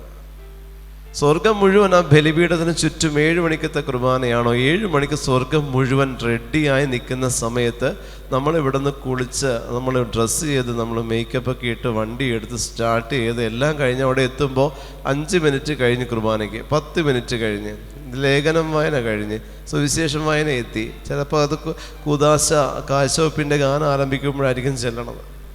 പോകരുത്, ദൈവത്തെ തിരിച്ചു പോയിക്കോ. എന്തിനാ വന്നിച്ചില്ലെങ്കിലും നിന്ദിക്കണേ കർത്താവിനെ. ബലിക്ക് പോകണമെങ്കിൽ ഞാൻ പറഞ്ഞില്ലേ, ഒരു 20 മിനിറ്റ് മുൻപെങ്കിലും, ഏറ്റവും കുറഞ്ഞത് 20 മിനിറ്റ് മുമ്പെങ്കിലും ബലിപീഠത്തിലെത്തി നിയോഗങ്ങൾ സമർപ്പിക്കാൻ ഏറ്റവും കുറഞ്ഞ പക്ഷം 15 മിനിറ്റെങ്കിലും എടുത്ത് നിയോഗം സമർപ്പിക്കണം. ഞാൻ ഈ പറഞ്ഞ എല്ലാ നിയോഗങ്ങളും സമർപ്പിച്ച് കഴിയുമ്പോൾ ഏറ്റവും കുറഞ്ഞത് ഒരു 15 മിനിറ്റ് എടുക്കും, ഉറപ്പാണ്. അതിനുശേഷം ആ ബലി പൂർണ്ണതയിൽ അർപ്പിക്കാൻ പറ്റും. നിങ്ങൾക്കൊന്ന് ആസ്വദിച്ച് ബലി അർപ്പിക്കാൻ പറ്റും. ഇതാണ് യഥാർത്ഥത്തിൽ ബലി. ഈ ബലി നിങ്ങൾ ഒരു ദിവസം പോലും മുടക്കരുത്. ധ്യാനം കഴിഞ്ഞ് നിങ്ങൾ തിരിച്ചു പോയാൽ ബലി മുടക്കുന്നുണ്ടെങ്കിൽ ഈ ധ്യാനം നിങ്ങൾക്ക് ഒരു ഉപകാരവും ചെയ്തിട്ടില്ല. അതിനുവേണ്ടി ബലിപീഠത്തിലേക്ക് എത്താൻ ബാക്കിയുള്ളതൊക്കെ ക്രമപ്പെടുത്തിയേ പറ്റുള്ളൂ. അതുകൊണ്ട് നമ്മൾ പോലും അറിയാതെ നമ്മൾ കുമ്പസാരക്കൂട്ടിലേക്ക് ഓടിക്കോളും. 2 ആഴ്ചയിൽ ഒരിക്കലും നമ്മൾ പോലും അറിയില്ല. കാരണം ബലി എന്നുള്ള ഒരു ചിന്ത മനസ്സിലുള്ള വ്യക്തിക്ക് കുമ്പസാരക്കൂട്ടിൽ നിന്ന് വിട്ടൊരു ജീവിതം ഉണ്ടാവില്ല. അതുകൊണ്ടാണ് പരിശുദ്ധ ബലിയെ കൂദാശകളുടെ കൂദാശ എന്ന് വിളിക്കുന്നത്. ഈ കൂദാശയ്ക്ക് വേണ്ടി ബാക്കിയുള്ള എല്ലാ കൂദാശകളും നമ്മൾ സ്വീകരിക്കും. നമ്മൾ ആ കൂദാശകളിലെല്ലാം നമ്മൾ എത്തിക്കോളും, കർത്താവ് എത്തിച്ചോളും. കാരണം പരിശുദ്ധ ബലി എന്ന് പറയുന്ന വലിയ കൂദാശ, അല്ലെങ്കിൽ കൂദാശകളുടെ കൂദാശ, അനുദിനം സ്വീകരിക്കാവുന്ന കൂദാശ, പ്രിയപ്പെട്ടവരെ, അത് തന്നെ നമ്മുടെ ഏറ്റവും വലിയ ബലമാണ്. ഒരു ബലി സ്വീകരിച്ച്, ഒരു ബലി അർപ്പിച്ച് നമ്മൾ തിരിച്ചു പോകുമ്പോൾ ഈശോ എൻ്റെ നാവിലൂടെ എൻ്റെ ശരീരത്തിലേക്ക്, എൻ്റെ ആത്മാവിലേക്ക്, എൻ്റെ മനസ്സിലേക്ക് പൂർണ്ണമായിട്ട് ഈശോ അലിഞ്ഞിറങ്ങിത്തീർന്നു. ഈ അലിഞ്ഞിറങ്ങിയ ഈശോയെ ഞാൻ തിരിച്ചു കൊണ്ടുപോകുമ്പോൾ വീടെത്തുന്നത് വരെ നിങ്ങൾ സംസാരിക്കരുത്. തിരിച്ച് നിങ്ങളുടെ ഭവനത്തിൽ എത്തിച്ചേരുന്നത് വരെ ബലി കഴിഞ്ഞ് സംസാരിക്കരുത് ദൈവത്തെ ഓർത്ത്. കാരണം ആ ബലിയിലൂടെ നിങ്ങൾ സ്വീകരിച്ച ഈശോ നിങ്ങളോട് സംസാരിക്കാൻ, ആ ഈശോയെ നിങ്ങൾക്ക് ആരാധിക്കാൻ കിട്ടുന്ന സമയമാണത്.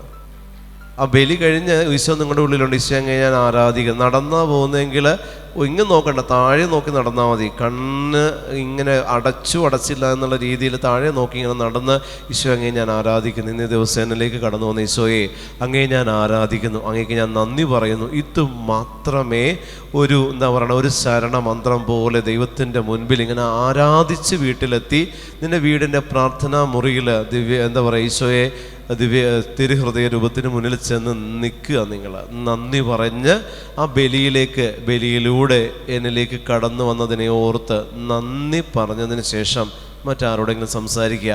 അതിനുശേഷമേ ഫോൺ എടുക്കാവൂ. സാധാരണ ബലി കഴിഞ്ഞ് നേരെ പോക്കറ്റിൽ നിന്ന് ഫോൺ എടുത്താണ് ഓരോരുത്തർ ഇറങ്ങുന്നത്. ആ ബലിയുടെ അഭിഷേകം എല്ലാം ഫോൺ കൊണ്ടുപോയി. നിങ്ങൾക്കൊരു ഗുണവും കിട്ടിയിട്ടില്ല. ചെയ്യരുത്. ബലിപീഠത്തിലേക്ക് നിങ്ങൾ പോകുമ്പോൾ കയ്യിലൊരു കിറ്റ് പോലും പാടില്ല. നീ എന്ന് പറയുന്ന വ്യക്തി മാത്രമേ പാടുള്ളൂ. പോക്കറ്റിൽ പേഴ്സ് പള്ളിയിൽ ആവശ്യമില്ല. ഞായറാഴ്ച കുർബാനകളിൽ നിനക്ക് സ്വസ്ത്രക്കാഴ്ച ഇടണമെന്നുണ്ടെങ്കിൽ അത് മാത്രം പോക്കറ്റിലിട്ടാൽ മതി. ബാക്കി ഒന്നും ബലിപീഠത്തിലേക്ക് നീ കൊണ്ടുപോകരുത്. ഫോൺ കൊണ്ടുപോകരുത്. ഒരു ഹാൻഡ് ബാഗ് പള്ളിക്കകത്ത് കയറരുത്. ഒന്നും കയറരുത്. നിൻ്റേതായിട്ടുള്ളത് ഒന്നും കയറരുത്. നീ എന്ന് പറയുന്ന വ്യക്തി മാത്രം ദേവാലയത്തിനകത്ത് പ്രവേശിച്ചാൽ മതി. നിൻ്റേതായിട്ടുള്ള കൊടയും വടി ഒന്നും പള്ളിക്കകത്ത് കയറ്റരുത്. അത് ദേവാലയമാണ്, അതിവിശുദ്ധ സ്ഥലമാണ്. വിശുദ്ധ സ്ഥലമല്ല, അതിവിശുദ്ധ സ്ഥലമാണ്. അപ്പം അതുകൊണ്ട് ബാക്കിയുള്ള നിൻ്റേതായിട്ടുള്ളതെല്ലാം ദേവാലയത്തിന് വെളിയിൽ വെച്ചിട്ട് നീ മാത്രം അവിടെ ദേവാലയത്തിൽ നിൻ്റെ ഫിസിക്കലായിട്ടുള്ള കാര്യങ്ങൾ മാത്രമല്ല, നിൻ്റെ വെറുപ്പും വിദ്വേഷവും ഉൾപ്പെടെ ദേവാലയത്തിന് വെളിയിൽ വെക്കുക. ഇതുപോലെ തന്നെ അതും വേസ്റ്റാണ്. അതൊന്നും ദേവാലയത്തിൽ പ്രവേശിക്കാൻ പാടില്ല. സ്ത്രീകളാണ് ഈ കാര്യത്തിൽ ഇങ്ങനെ ഒരു ബാഗ് എടുത്ത് ഈ സൈഡിൽ കൂടി എടുത്ത് ഇവിടെ വെക്കും, ഇപ്പുറത്തിരിക്കും. ഇങ്ങനെ ഒരു ശീലമുണ്ട് സ്ത്രീകൾക്ക്. പാടില്ല. പരിശുദ്ധ ബലിക്ക് നീ അല്ലാതെ മറ്റൊന്നും ദേവാലയത്തിൽ പ്രവേശിക്കരുത്. നിൻ്റെ ബാഗ് സൂക്ഷിക്കാനുള്ള ലോക്കറല്ല ദേവാലയം. നിൻ്റെ ഫോൺ എടുത്ത് വെക്കാനുള്ള സ്ഥലമല്ല ദേവാലയം. നീ എന്ന് പറയുന്ന വ്യക്തിയും നിൻ്റെ ആത്മാവും മാത്രം മതി. ഈ ബലിയിലേക്ക് നീ പ്രവേശിക്കുമ്പോൾ നിന്നെ കാക്കുന്ന മാലാഖയും നിന്റെ പേരിന് കാരണക്കാരനായ വിശുദ്ധന് നിന്നോടൊത്ത് ദേവാലയത്തിലേക്ക് പ്രവേശിക്കുന്നുണ്ട്, നിന്നോട് കൂടെയുണ്ട്. അവർ നിനക്ക് വേണ്ടി മാധ്യസ്ഥം വഹിക്കണമെങ്കിൽ ഈ ബലിയിൽ നീ അശ്രദ്ധമായിട്ട് പങ്കെടുത്ത് പല വിചാരത്തോടെ പങ്കെടുത്താൽ അവർക്ക് നിന്നെ ഹെൽപ്പ് ചെയ്യാൻ പറ്റില്ല. അവിടെ അവർ നിന്നെ ഹെൽപ്പ് ചെയ്യണമെന്നുണ്ടെങ്കിൽ ഈ ബലിയിൽ പൂർണ്ണതയിൽ പങ്കെടുക്കണം. ഹല്ലേലൂയ, ഹല്ലേലൂയ. അതുകൊണ്ട് നീ ബലിപീഠത്തിലേക്ക് ചെല്ലുമ്പോൾ ഞാൻ പറഞ്ഞില്ലേ, മറ്റൊന്നും നിൻ്റെ കയ്യിൽ വേണ്ട, മറ്റൊന്നും പാടില്ല, നീ മാത്രം മതി. ബലിയുടെ ഇടയ്ക്ക് ജപമാല ചൊല്ലിക്കൊണ്ടിരിക്കല്ലേ. കുർബാന സ്വീകരണ സമയത്ത് ജപമാല ചൊല്ലരുത്. പ്രസംഗം ഒഴിവാക്കാൻ ജപമാല ചൊല്ലരുത്. ദൈവത്തെ നിന്ദിക്കരുത്. ബലിപീഠത്തിലിരുന്നുകൊണ്ട് നിന്ദിക്കരുത്.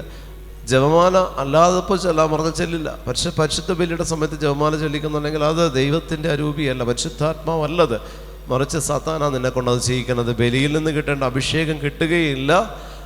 പരിശുദ്ധ അമ്മയിലൂടെ ബലിയെ നിന്ദിക്കാൻ നിന്നെ പ്രേരിപ്പിക്കലാണ് ബലിയുടെ സമയത്ത് ജപമാല പ്രാർത്ഥന ചെല്ലാൻ നിന്നെ പ്രേരിപ്പിക്കുന്ന ഘടകം.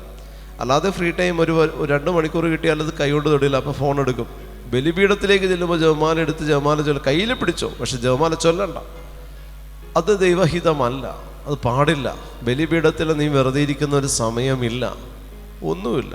അപ്പം അതുകൊണ്ട് അതും ശ്രദ്ധിക്കുക നിങ്ങൾ. ഹല്ലേലൂയ. അതുപോലെ തന്നെ ബലിയിൽ നീ ആദ്യമേ സമർപ്പിച്ചിട്ടുണ്ടാകണം. ബലി തുടങ്ങിയതിന് ശേഷം പിതാവിനും പുത്രനും പറഞ്ഞ് തുടങ്ങി, ഒന്നാം പെസഹ തുടങ്ങിയതിന് ശേഷം പിന്നെ നിൻ്റെ ഒരു നിയോഗം നീ സമർപ്പിക്കരുത്, ഒന്നും സമർപ്പിക്കരുത്. ബലി പിന്നെ കംപ്ലീറ്റ് അതോറിറ്റി ആ ബലി അർപ്പിക്കുന്ന ക്രിസ്തു തന്നെയായ ആ പുരോഹിതനാണ് പിന്നെ ബലിക്കുള്ള എല്ലാം. ആ പുരോഹിതൻ തീരുമാനിക്കും. അദ്ദേഹം പറയുകയാണ്, നിങ്ങളുടെ നിയോഗങ്ങൾ നിങ്ങൾ സമർപ്പിക്കുക, ഈ സമയം നിങ്ങളുടെ വ്യക്തിപരമായിട്ടുള്ള നിയോഗങ്ങൾ നിങ്ങൾ സമർപ്പിക്കുക എന്ന് ആ പുരോഹിതൻ പറഞ്ഞാൽ അത് ക്രിസ്തു പറയുന്നതാണ്. അപ്പോൾ നിനക്ക് സമർപ്പിക്കാം. അതല്ലാതെ ബാക്കിയുള്ളതിനിടയ്ക്കൊന്നും നിൻ്റേതായിട്ടുള്ളതൊന്നും സമർപ്പിക്കരുത്. അവിടെ ഈശോ മുറിയപ്പെടുക. അവിടെ നമ്മൾ സമർപ്പിക്കുമ്പോൾ നമ്മൾ സ്വാർത്ഥര. ഈശോ മുറിയുന്നതിൽ നമ്മൾ ഭാഗവാക്കായി അതിൽ മാത്രം ശ്രദ്ധിച്ച് ആ 1 മണിക്കൂർ സമയം മറ്റൊന്നും സമർപ്പിക്കേണ്ട. നിങ്ങൾ ഒന്നും സമർപ്പിക്കേണ്ട. ബലിക്ക് മുൻപ് സമർപ്പിച്ചിട്ടുണ്ടെങ്കിൽ ഉണ്ട്, ഇല്ലെങ്കിൽ ഒന്നും ഇടയ്ക്ക് കയറി സമർപ്പിക്കരുത്. ഈശോയെ ഉയർത്തുമ്പോൾ ആരാധിക്കുക. അപ്പോൾ കുറേ കൊണ്ട് ചൊരിഞ്ഞിട്ട് കൊടുക്കരുത്. അവിടെയെല്ലാം നീ ആരാധിക്കുക. കാസബീലാസ എടുത്ത് ഉയർത്തുന്ന സമയത്തെല്ലാം നീ ആരാധിക്കുക ദൈവത്തെ. അതല്ലാതെ ഒന്നും സമർപ്പിക്കാനോ ഇടയിൽ എന്തെങ്കിലും തിരികെ കയറ്റാനോ ഒന്നും പാടില്ല. പുരോഹിതൻ പറയും, നീ ഇപ്പോൾ നിൻ്റെ നിയോഗം സമർപ്പിക്കാം. നിങ്ങളുടേതായിട്ടുള്ള അതിൻ്റെ ഫുൾ അതോറിറ്റി ആ യേശു തന്നെയായ ക്രിസ്തു തന്നെയായ പുരോഹിതനാണ്. അദ്ദേഹം പറയുന്നത് എന്തോ അതിനപ്പുറത്തേക്കൊന്നും നമ്മളുടേതായിട്ടുള്ള ഒരു കോൺട്രിബ്യൂഷനും അവിടെ ബലിക്ക് ആവശ്യമില്ല. ആമേൻ, ഹല്ലേലൂയ. അപ്പോൾ നമ്മൾ ബലി അർപ്പിക്കാൻ ചെല്ലുമ്പോൾ ഇത്രയും കാര്യങ്ങൾ ശ്രദ്ധിക്കാതെ നമ്മൾ ഏതെങ്കിലും ഒരു സിനിമ കാണാൻ വേണ്ടി പോകുന്നത് പോലെ ബലി അർപ്പിക്കരുത്. ഒരു കാര്യത്തിൽ നിങ്ങൾ സിനിമ കാണാൻ പോകുന്നത് പോലെ പോകണം. കാരണം ബലി തുടങ്ങുന്നതിന് മുമ്പ് എത്തണം. ബലി കഴിഞ്ഞിട്ട് ഇറങ്ങി പോരാൻ പാടില്ല. ആ കാര്യത്തിൽ സിനിമ കാണുന്ന ഫീൽ നിങ്ങൾക്ക് ഉണ്ടാവണം. അത് നമ്മളൊക്കെ അറിയാമല്ലോ. തിയേറ്ററിലേക്ക് നമ്മൾ പോകുമ്പോൾ പകുതിയായിട്ട് നമ്മൾ ചെല്ലില്ലല്ലോ. ആദ്യമേ ചെന്ന് സീറ്റും പിടിച്ചൊന്ന് ഇരിക്കി കുലുക്കിയൊക്കെ ഒന്ന് നോക്കി ചാരി മറിഞ്ഞൊക്കെ ഒന്ന് നോക്കി ഒരു കപ്പലണ്ടിപ്പൊതി ഉണ്ടാവും. ഇതുപോലെ ഒരു നിയോഗം ഉണ്ടാവണം ബലിക്ക് ചെല്ലുമ്പോൾ. ഇതെല്ലാമായിട്ട് ഇരുന്ന് സേഫായിട്ട് നല്ല സുഖം ഇടവേളയിലൊക്കെ ആസ്വദിച്ച് ഇങ്ങനെ ഇരുന്ന് അങ്ങനെയല്ലേ നമ്മൾ സിനിമ കാണാൻ പോണേ. പക്ഷെ അത് ബലിയിലുണ്ടാവണം. കാരണം തുടങ്ങുന്നതിന് മുമ്പ് ബലിക്ക് എത്തണം. തീർന്നു കഴിഞ്ഞ് അവിടെ ഇരുന്നൊരു ജപമാല ചൊല്ലി നന്ദി പറഞ്ഞിട്ടേ ബലിപീഠത്തിൽ നിന്ന് പോരാനും പാടുള്ളൂ. അത് ഈ ധ്യാനാവസരങ്ങളിൽ നമുക്ക് പറ്റില്ല. പക്ഷെ നിങ്ങൾ അനുദിന ബലി നിങ്ങളുടെ വീടുകളിൽ ആയിരിക്കുന്ന സമയത്ത് നിങ്ങൾ ഇടവക ദേവാലയങ്ങളിൽ അർപ്പിക്കുന്ന ബലിയിൽ അതൊക്കെ സാധിക്കും. നിങ്ങൾ അത്ര വലിയ എമർജൻസി പ്രധാനമന്ത്രിയൊന്നും അല്ലല്ലോ വീട്ടിൽ ചെന്നിട്ട് അടുത്ത മീറ്റിങ്ങിന് ഇരിക്കാനായിട്ട്. അപ്പോൾ അതുകൊണ്ട് നിങ്ങൾക്ക് അതൊക്കെ പറ്റും. ഒരു പരിശുദ്ധ എന്താ പറയുക ജപമാല ചൊല്ലാനായിട്ട് ഒരു 10 മിനിറ്റ് മതി. 10-15 മിനിറ്റ് കൊണ്ട് ഒരു ജപമാല ചൊല്ലി തീർക്കാം. നന്ദി പറഞ്ഞാൽ ജപമാല ചൊല്ലി തീർത്തിട്ട് അവിടെ നിന്ന് ഇറങ്ങിയാൽ മതി. മറ്റൊന്ന്, ബലി കഴിഞ്ഞ ഉടനെ ഇറച്ചിക്കടയിലേക്ക് പോകരുത്. ഞായറാഴ്ച ക്രിസ്ത്യാനികളോടാണ് പറയണേ. ബലി കഴിഞ്ഞ് നേരെ ഇറച്ചി മേടിച്ച് ആ വഴി വീട്ടിലേക്ക് പോകരുത്. നിന്ദിക്കരുത് കർത്താവിനെ. ബലി കഴിഞ്ഞാൽ ഒന്നും സംസാരിക്കാതെ വീട്ടിൽ ചെന്ന് നന്ദി പറഞ്ഞതിന് ശേഷം അടുത്ത യാത്ര. ബലിക്ക് പോയാൽ ബലിക്ക് മാത്രമേ പോകാൻ പാടുള്ളൂ. ബലിയിലേക്ക് പോയാൽ നീ വൃത്തിയായി ഒരുങ്ങി നീ കുളിക്കാതെ ബലിപീഠത്തിലേക്ക് എത്തരുത്. വിശുദ്ധമായിരിക്കണം. അതിവിശുദ്ധ സ്ഥലത്തേക്ക് പോകുമ്പോൾ നിൻ്റെ ആത്മാവും ശരീരവും അതിവിശുദ്ധമായിരിക്കണം. അപ്പം അതുകൊണ്ട് ഞാൻ പറഞ്ഞില്ലേ, വേസ്റ്റ് ഒന്നും കൊണ്ടുപോകരുത്. വെറുപ്പും വിദ്വേഷവും ഒന്നും ബലിപീഠത്തിലേക്ക് കൊണ്ടുപോകരുത്. പിന്നെ ജഡികാസക്തി നമ്മളുടെ ഉള്ളിൽ അലിഞ്ഞു ചേർന്നത്, നമ്മൾ പാപികളായതുകൊണ്ട് നമ്മളിലുണ്ട്. അത് ബലിപീഠത്തിൽ കർത്താവ് നിർവീര്യമാക്കിക്കോളും. നിനക്ക് ഒഴിവാക്കാൻ പറ്റില്ല. അത് കർത്താവിന് കൊടുക്കുക. എന്നെക്കൊണ്ട് പറ്റുന്നില്ല, നീ അതിനെ നിർവീര്യമാക്കും. പക്ഷെ നിനക്ക് ഒഴിവാക്കാൻ പറ്റുന്നുണ്ട്. വെറുപ്പും വിദ്വേഷവും, ക്ഷമിക്കാൻ പറ്റാത്തത്, ക്ഷമ ചോദിക്കാം, ഇതൊക്കെ നിനക്ക് ഒഴിവാക്കാൻ പറ്റുന്ന ഘടകങ്ങളാണ്. ചിലപ്പോൾ നിനക്ക് ജഡികമായിട്ടുള്ള പാപ പ്രവണതകളുണ്ടാകാം. ഇത് നിനക്ക് ഒഴിവാക്കാൻ പറ്റുന്നില്ല. കർത്താവ് ഞാൻ ശ്രമിച്ചിട്ട് പറ്റുന്നില്ല. നിനക്ക് ദൈവത്തിന് മുമ്പിൽ നിനക്ക് നിന്നെ തന്നെ സറണ്ടർ ചെയ്യാം, കുഴപ്പമില്ല.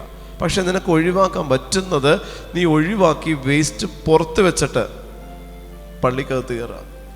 ഒരു വേസ്റ്റും കൊണ്ടുപോകരുത്. ദേവാലയത്തിൽ ചപ്പലിട്ടുകൊണ്ട് കയറരുത്. ദേവാലയത്തിൽ ചപ്പലിട്ടുകൊണ്ട് കയറരുത്. കുറേ ദേവാലയങ്ങളിൽ കണ്ടിട്ടുണ്ട് ഇതിൻ്റെ പാദരക്ഷ അഴിച്ചു വെക്കുക. എന്തെന്നാൽ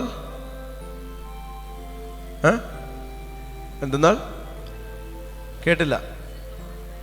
നീ നിൽക്കുന്നിടം ചെരുപ്പ് ഉരിയിടാൻ വചനത്തെ ഉപയോഗിക്കാമോ പ്രിയപ്പെട്ടവരെ? തെറ്റാണ് ആ ചെയ്തു വെച്ചിരിക്കുന്നത്. പള്ളിക്ക് പുറത്ത് ചെരുപ്പൂരിയിടാൻ, നിങ്ങൾ ശ്രദ്ധിക്കണേ, ചെരുപ്പൂരിയിടാൻ വചനം എഴുതി വെക്കുമ്പോൾ ആ വചനം ചെരുപ്പിൻ്റെ വിലയുള്ളൂ വചനത്തിന്. പല വൈദികരോട് ഞാൻ സംസാരിച്ച് അവർ മാറ്റാൻ മനസ്സ് കാണിച്ചിട്ടുണ്ട്. ചെയ്യരുത്, ഒരിക്കലും ചെയ്യരുത്. അങ്ങനെ നമ്മൾക്ക് പരിചയമുള്ള പുരോഹിതരോടാണെങ്കിൽ നിങ്ങൾ പറയണം, ചെരുപ്പ് പുറത്തിടുക, അത് മതി. അവിടെ അത് എഴുതി വെച്ചാൽ മതി. ചെരുപ്പ് ഉരിയിടാനായിട്ട് വചനം എഴുതി വെക്കുമ്പോൾ വചനത്തിന് ഈ ചെരുപ്പ് ഉരിടാനുള്ള വിലയെ കൊടുത്തിട്ടുള്ളൂ ആ പള്ളിയിലുള്ളവരെ. തെറ്റാതെ ആ വചനം വായിച്ചിട്ട് ചെരുപ്പ് ഉരിയിടരുത്. അത് നിൻ്റെ ആത്മാവിൽ വിവേകം അനുസരിച്ച് ചെയ്യേണ്ട പ്രവൃത്തിയാണ്. വചനം എവിടെയാണ് എഴുതി ചേർത്തത്? വചനം മനസ്സിലല്ല എഴുതി ചേർക്കണം, വചനം ആത്മാവിലാണ്. ചെരുപ്പ് ഉരിയിടാൻ വേണ്ടി വചനത്തെ ഉപയോഗിക്കും നമ്മൾ. അപ്പോൾ വചനം എന്തായി? വചനത്തിൻ്റെ നിലവാരം എന്തായി? വചനത്തിൻ്റെ നിലവാരം എന്തായി? ഇതൊക്കെയാണ് ക്രിസ്ത്യാനിയുടെ കുഴപ്പം. എല്ലാം അറിയാം, പക്ഷെ ഇതാണ്, അതൊന്നും ചെയ്യരുത്, അതൊക്കെ തെറ്റാ, അതൊക്കെ വലിയ വലിയ തെറ്റാ.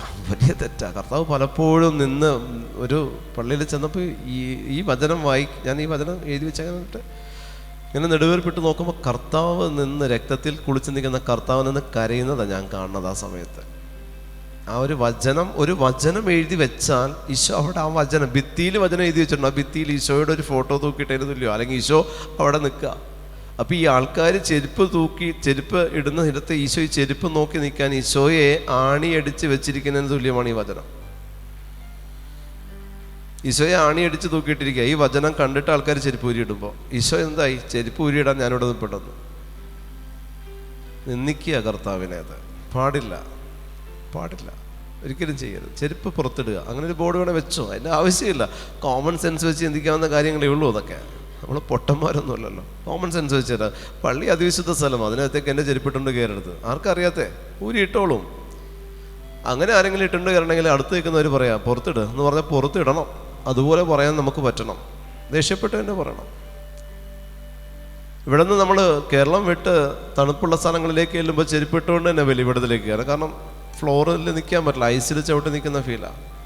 പക്ഷേ നമ്മുടെ ഈ കേരളത്തിൻ്റെ അവസ്ഥ, ഞാനിപ്പോൾ കേരളത്തിലുള്ളവരോടാണല്ലോ സുവിശേഷം പ്രസംഗിക്കണേ, അതുകൊണ്ടാണ് പറയുന്നത്, നിങ്ങൾ പാടില്ല. നമ്മൾക്കിവിടെ അത്ര വലിയ തണുപ്പൊന്നുമില്ല ചെരുപ്പിട്ടകത്ത് കയറാനായിട്ട്.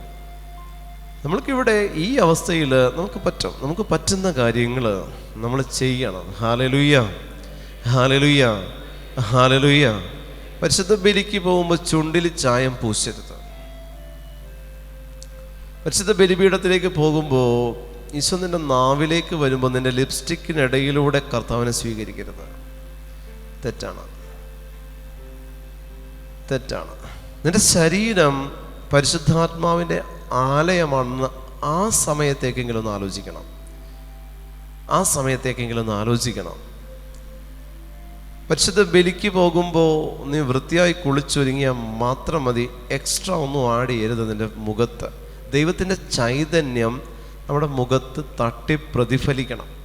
അതിന് ഒരു കോട്ടിങ് വരരുത്. പരിശുദ്ധ ബലിക്ക് പോകുമ്പോൾ നീ എന്താണോ ആ അവസ്ഥയിലേ ബലിപീഠത്തിലേക്ക് പോകാൻ പാടുള്ളൂ.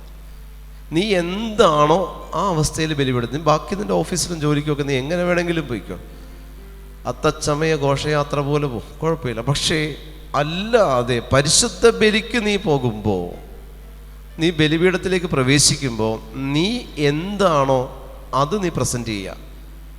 കർത്താവിന് നിൻ്റെ മേക്കപ്പ് കണ്ടിട്ടല്ല നിനക്ക് അഭിഷേകം തരുന്നത്. കർത്താവ് നിൻ്റെ ആഭരണം കണ്ടിട്ടോ നിൻ്റെ വേഷം കണ്ടിട്ടോ അല്ല. വൃത്തിയായി ബലിപീഠത്തിനകത്തെത്തണം. അവിടെ നീ ഒന്നും പൂശരുത്, അവിടെ നീ ഒന്നും ആഡ് ചെയ്യരുത്, അവിടെ നിനക്ക് ഒന്നും ആവശ്യമില്ല. നീ എന്താണോ ആ അവസ്ഥയിൽ ബലിപീഠത്തിലെത്തിയാൽ മതി. കർത്താവിൻ്റെ ആ ഒരു മഹത്വം നമ്മുടെ മുഖത്ത് വരണം. പ്രിയപ്പെട്ടവരെ, ഈ ഒരു കവറിങ് അതിന് തടസ്സമോ ഒന്നും പാടില്ല. അതൊക്കെ തെറ്റാ. പൂർണ്ണതയിൽ ഈശോ എന്നെ സൃഷ്ടിച്ചതെങ്ങനെയാണോ ആ ശരീരവുമായിട്ട് നീ ബലിപീഠത്തിൽ പോ. ആ ശരീരവുമായിട്ട് നീ ബലിപീഠത്തിലേക്ക് പോ. അവിടെ നിനക്ക് മറ്റുള്ളവരെന്നെ കണ്ടാൽ എന്ത് വിചാരിച്ചാലും കുഴപ്പമില്ല. നീ യേശുവിനെ തൃപ്തിപ്പെടുത്തുമോ നാട്ടുകാരെ തൃപ്തിപ്പെടുത്തുമോ എന്നുള്ളത് നിനക്ക് തീരുമാനിക്കാം. ഹല്ലേലൂയ. അഭിഷേകത്തോടെ ഹല്ലേലൂയ, വിശ്വാസത്തോടെ ഹല്ലേലൂയ, ഹല്ലേലൂയ.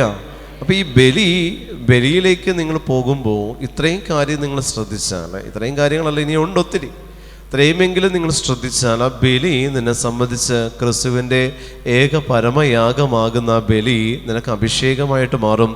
അതിൽ നിന്ന് നിനക്ക് പരിശുദ്ധാത്മാവിനെ സ്വീകരിക്കാനായിട്ട് പറ്റും. അതിൽ നിന്ന് ദൈവത്തിൻ്റെ പരിശുദ്ധാത്മാവിനെ സ്വീകരിക്കാനായിട്ട് നിനക്ക് പറ്റും. ആ സ്വീകരിക്കപ്പെട്ട പരിശുദ്ധാത്മാവ് നിന്നിൽ ഒരിക്കലും നിന്നെ വിട്ട് പിരിയത്തില്ല. വീണ്ടും അടുത്ത ദിവസം അടുത്ത ബലിക്ക് വേണ്ടിയിട്ടുള്ള ഒരു ബലിയിൽ നിന്ന് അടുത്ത ബലിയിലേക്കുള്ള ദൂരമാണ് ഒരു ക്രിസ്ത്യാനിയുടെ ഒരു ദിവസം എന്ന് പറയുന്നത്. ഇന്നത്തെ ബലിയിൽ നിന്ന് അടുത്ത ബലിയിലേക്കുള്ള ദൂരമാണ് ഒരു ക്രിസ്ത്യാനിയുടെ ഒരു ദിവസം. ഇന്നത്തെ ദിവസം ഞാൻ ചെയ്ത കാര്യങ്ങളെല്ലാം ബലിയേക്കാൾ ശ്രേഷ്ഠമല്ല. അപ്പോൾ ഇന്നത്തെ ദിവസം ഞാൻ തുടങ്ങേണ്ടത് പരിശുദ്ധ ബലിയോടുകൂടെ തന്നെ ആയിരിക്കണം. അത് തന്നെ അങ്ങനെ തന്നെ പാടുള്ളൂ. അതിപ്പോൾ വിദേശത്ത് ജോലി ചെയ്യുന്ന മക്കൾക്കാണെങ്കിൽ സാധ്യതയുണ്ട്. ഇപ്പോൾ ഗൾഫ് കൺട്രീസിലൊക്കെ നമ്മുടെ ദേവാലയങ്ങൾ ഒത്തിരിയുണ്ട്. ഞാൻ ഇപ്പോൾ അവിടെയൊക്കെ പോകുമ്പോൾ ഒറ്റ ദിവസം അവിടെ കുർബാന മുടങ്ങാറില്ല. ഇതിലും തീഷ്ണത അവിടെയുള്ളവർക്ക്. പള്ളി ഫുൾ ടൈറ്റായിരിക്കും. ബലിക്ക് വരുന്നവരെ കൊണ്ട് പള്ളി ഫുൾ ടൈറ്റ്. ദുബായിലൊക്കെ പോകുന്ന സമയത്ത് ഇങ്ങനെ നമ്മൾക്ക് കൊതിയാകും. അവരുടെ ഓർഡറായിട്ട് വന്ന് പരിശുദ്ധ കുർബാന ചെയ്യും. ഒരു ആൾ മിണ്ടുക പോലും ഇല്ല, തമ്മിൽ നോക്കില്ല. എന്തൊരു ഭയഭക്തിയോടുകൂടെയാണ് അവർ ബലിയർപ്പിക്കുന്നതെന്ന് അറിയോ പ്രിയപ്പെട്ടവരെ? പക്ഷെ നമ്മുടെ നാട്ടിൽ ബലി എന്താ പറയുക, ഇത്രയും സുലഭമായിട്ട് നമുക്ക് ഈശോയെ കിട്ടാൻ സാധ്യതയുള്ള നമ്മളാണ് കർത്താവിനെ ഏറ്റവും അധികം നിന്ദിച്ച് കടന്നു പോകുന്നവർ. ദൈവത്തിൻ്റെ സ്വന്തം നാട്, പരിശുദ്ധ കുർബാനയുടെ സ്വന്തം നാടെന്ന് വേണമെങ്കിൽ കേരളത്തെ വിശേഷിപ്പിക്കാം. അത്രയും ദേവാലയങ്ങൾ ദൈവാനുഗ്രഹത്താൽ സ്വർഗം നമുക്ക് തന്നിട്ടുണ്ട്. അത്രയും ബലിയർപ്പണങ്ങൾ ഒരു ദിവസം നടക്കുന്ന ഇതുപോലൊരു നാട് വേറെ ഇല്ല. എന്നിട്ട് നമ്മളതിനെ നിന്ദിച്ച് കർത്താവിനെ നമ്മളിങ്ങനെ കാൽച്ചുവട്ടിലാക്കി വെച്ചിരിക്കുക. യേശുവിൻ്റെ മുൻപിൽ നമ്മൾ ചെന്ന് നിൽക്കുമ്പോൾ കർത്താവായ ദൈവം നമുക്ക് വേണ്ടിയാണ് കീറി മുറിയപ്പെടുന്നത് എന്നുള്ള ബോധ്യം നമുക്കുണ്ടാവണം പ്രിയപ്പെട്ടവരെ. ഹല്ലേലൂയ. അഭിഷേകത്തോടെ ഹല്ലേലൂയ, വിശ്വാസത്തോടെ ഹല്ലേലൂയ, പ്രത്യാശയോടെ ഹല്ലേലൂയ. അതുകൊണ്ട് യേശുവിൻ്റെ മുൻപിൽ നമ്മൾ ചെല്ലുമ്പോൾ, ഞാൻ പറഞ്ഞില്ലേ, ബലിപീഠത്തിലേക്ക് ചെല്ലുമ്പോൾ നിൻ്റെ കയ്യിൽ ബലിവസ്തുക്കൾ മാത്രം മതി. കയ്യിലുണ്ടാകേണ്ടത് ബലിവസ്തുക്കളാണ്. അത് കയ്യിലോ നിൻ്റെ മനസ്സിലോ നിനക്ക് കൊണ്ടു ചെന്ന് നിനക്ക് കൊടുക്കാം ഈശോയുടെ കയ്യിൽ. പൂർണ്ണമായിട്ട് നീ അത് സമർപ്പിച്ച കർത്താവ് അത് ഏറ്റുവാങ്ങി. പിന്നെ അതിനെക്കുറിച്ച് നീ ചിന്തിക്കേണ്ട ആവശ്യമില്ല. അവിടെ നീ സമർപ്പിച്ചാൽ മതി. നിയോഗങ്ങൾ സമർപ്പിക്കണമെന്നില്ല. ഞാൻ പറഞ്ഞില്ലേ, പേഴ്സണൽ ഇൻറ്റൻഷൻസ് ഒന്നും സമർപ്പിക്കാതിരിക്കാനാണ് നിന്നെ തന്നെ സമർപ്പിക്കാൻ പറഞ്ഞത്. ഞാൻ എൻ്റെ കുറവുകളോട് കൂടെ എന്നെ ഈ ബലിയിലേക്ക് സമർപ്പിക്കുമ്പോൾ എന്നെ തനിച്ച് ദൈവം സ്വീകരിക്കില്ല. എൻ്റെ രോഗങ്ങൾ, എൻ്റെ കടബാധ്യതകൾ, ഞാനായിരിക്കുന്ന എല്ലാ അവസ്ഥകളും, എൻ്റെ ആവശ്യങ്ങളോട് കൂടെയേ ദൈവം എന്നെ സ്വീകരിക്കുകയുള്ളൂ. എൻ്റെ ആവശ്യങ്ങൾ ഓരോന്നായിട്ട് വിളമ്പണ്ട ആവശ്യമില്ല. നിങ്ങൾ ഏറ്റവും കൂടുതൽ ബലിയിൽ ശ്രദ്ധിക്കേണ്ടത് ദൃശ്യവും അദൃശ്യവുമായ സകലത്തിൻ്റെയും സൃഷ്ടാവിൽ വിശ്വസിക്കുന്ന നിങ്ങൾ ബലിപീഠത്തിൽ സമർപ്പിക്കേണ്ട പ്രധാനപ്പെട്ടത് അദൃശ്യമായിട്ടുള്ളതിനെ, അതായത് മരിച്ചുപോയ വ്യക്തികളുടെ ആത്മാക്കളെയാണ് ഏറ്റവും കൂടുതൽ ബലിപീഠത്തിൽ സമർപ്പിക്കേണ്ടത്. എൻ്റെ അമ്മയെ സമർപ്പിക്കുന്നു എന്ന് പറയരുത്. മരിച്ചുപോയ എൻ്റെ അമ്മയല്ല, മരിച്ചുപോയ എൻ്റെ അമ്മയായ അന്നയെ, അല്ലെങ്കിൽ അമ്മയായ മേരിയെ, അമ്മയായ റോസിയെ. റോസ് പേര് പറയണം. മരിച്ചുപോയ വ്യക്തി മരണശേഷ ആ റിലേഷൻ ഇല്ല നീയുമായിട്ട്. അതാദ്യം മനസ്സിലാക്കുക. മരിച്ചതിൻ്റെ അമ്മയാണെങ്കിൽ അപ്പനാണെങ്കിൽ അത് ജീവിച്ചിരിക്കുമ്പോൾ സ്നേഹിക്കാൻ പറ്റുമെങ്കിൽ സ്നേഹിക്കുക. മരിച്ചതിന് ശേഷം അമ്മ അപ്പനൊന്നുമില്ല. അത് സ്വതന്ത്രമാണ്. ആ ആത്മാവ് ദൈവത്തിൻ്റെതാണ്. അപ്പം ഞാൻ ആ ആത്മാവിനെ ബലിപീഠത്തിലേക്ക് സമർപ്പിക്കുമ്പോൾ അമ്മ എന്ന് പറയുമ്പോൾ അമ്മയുടെ പേര് പറയാം. അമ്മ മേരി ആണെങ്കിൽ അമ്മ മേരിയെ സമർപ്പിക്കുന്നു ഒന്ന് തന്നെ പറയണം. മരിച്ചു എൻ്റെ അമ്മയുടെ ആത്മാവിന് അല്ല, ജീവിച്ചിരിക്കുമ്പോഴാണ് അതിൻ്റെ അമ്മയുടെ ആത്മാവ്. മരിച്ചു പോയപ്പോൾ അമ്മയുടെ ആത്മാവല്ല, അത് മേരിയുടെ ആത്മാവ്, അല്ലെങ്കിൽ റോസിയുടെ ആത്മാവ്, അന്നയുടെ ആത്മാവാണ്. അപ്പോൾ മരിച്ചുപോയ എൻ്റെ അമ്മയായ, അല്ലെങ്കിൽ അങ്ങനെ നിനക്ക് പറയാം, അങ്ങനെയും പറയണ്ട, മേരിയുടെ ആത്മാവിനെ സമർപ്പിക്കണം. അവിടെ നീ പേര് പറഞ്ഞ് തന്നെ സമർപ്പിക്കണം. അത് ബലിയിലേക്ക് നീ കൊടുത്ത ബലി വസ്തുവായിട്ട് ഈശോ അത് സ്വീകരിച്ചാൽ ആത്മാവ് എത്രത്തോളം സന്തോഷിക്കുന്നുണ്ടെന്ന് നിങ്ങൾക്കറിയോ? മരുഭൂമിയിലെ ഒരിറ്റ് ജലം കിട്ടുന്നതിന് തുല്യമാണ് മരിച്ചുപോയ ഓരോ ആത്മാക്കൾക്കും പരിശുദ്ധ ബലി നമ്മൾ ഓഫർ ചെയ്യുന്നത്. അത് നമ്മൾ പൈസ കൊടുത്ത് ചെല്ലിക്കാൻ നമുക്ക് പറ്റും. അപ്പോൾ അച്ഛൻ ചെല്ലിക്കോളും, നമ്മൾ വീട്ടിൽ ഇരുന്ന് കിടന്ന് സുഖമായിട്ട് പുതച്ചുപൊടി കിടന്ന് ഉറങ്ങും. അത് നിങ്ങൾ പൈസ നിങ്ങൾ രൂപ കൊടുത്ത് കുർബാനപ്പണം കൊടുത്ത് നിങ്ങൾ ചെല്ലിച്ചോ. പക്ഷെ അതിനേക്കാൾ ഉപരി നിങ്ങൾ നിങ്ങളുടെ ആത്മാവിൽ സമർപ്പിക്കുമ്പോൾ അതിന് വ്യത്യാസമുണ്ട്.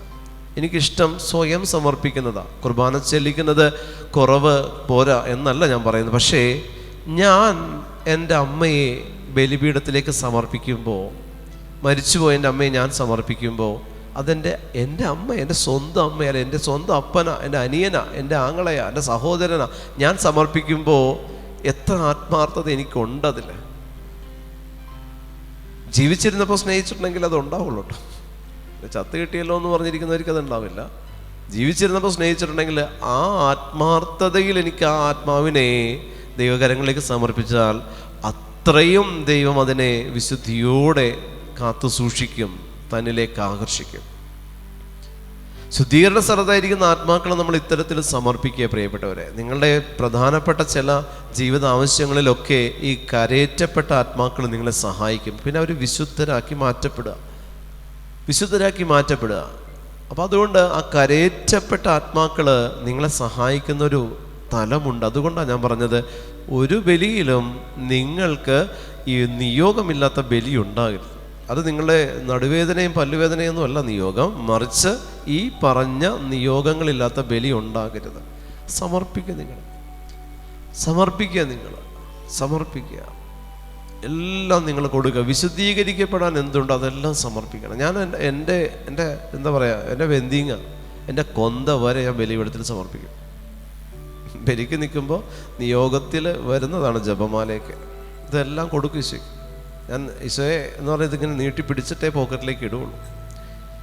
ഞാൻ ഉപയോഗിക്കുന്ന എൻ്റെ ഭക്തവസ്തു അമ്മ തന്നതാ, പരിശുദ്ധ അമ്മ തന്നതാ. അപ്പം അമ്മ വഴി അത് ഈശോയ്ക്ക് കൊടുത്ത് വിശദീകരിച്ച് അമ്മയെ തിരിച്ചതാ.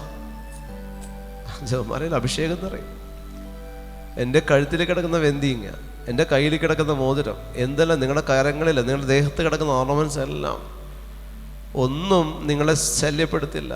ഭക്തവസ്തുക്കളെല്ലാം നിങ്ങൾക്ക് അതിൻ്റെ സംരക്ഷണം, അതിൻ്റെ പൂർണ്ണതയിൽ കിട്ടണമെങ്കിൽ ആ ബലിയിലേക്ക് അതിനെ നിങ്ങൾ സ്പിരിച്വലി സമർപ്പിച്ച് തിരിച്ചു മേടിച്ചണിയണം. അതിലൂടെ അതിൻ്റെ പ്രൊട്ടക്ഷൻ, അതിൻ്റെ പൂർവാധികം ഭംഗിയായിട്ട് ദൈവത്തിന് തരാൻ പറ്റും. ഇത് വിശുദ്ധീകരിക്കപ്പെടും.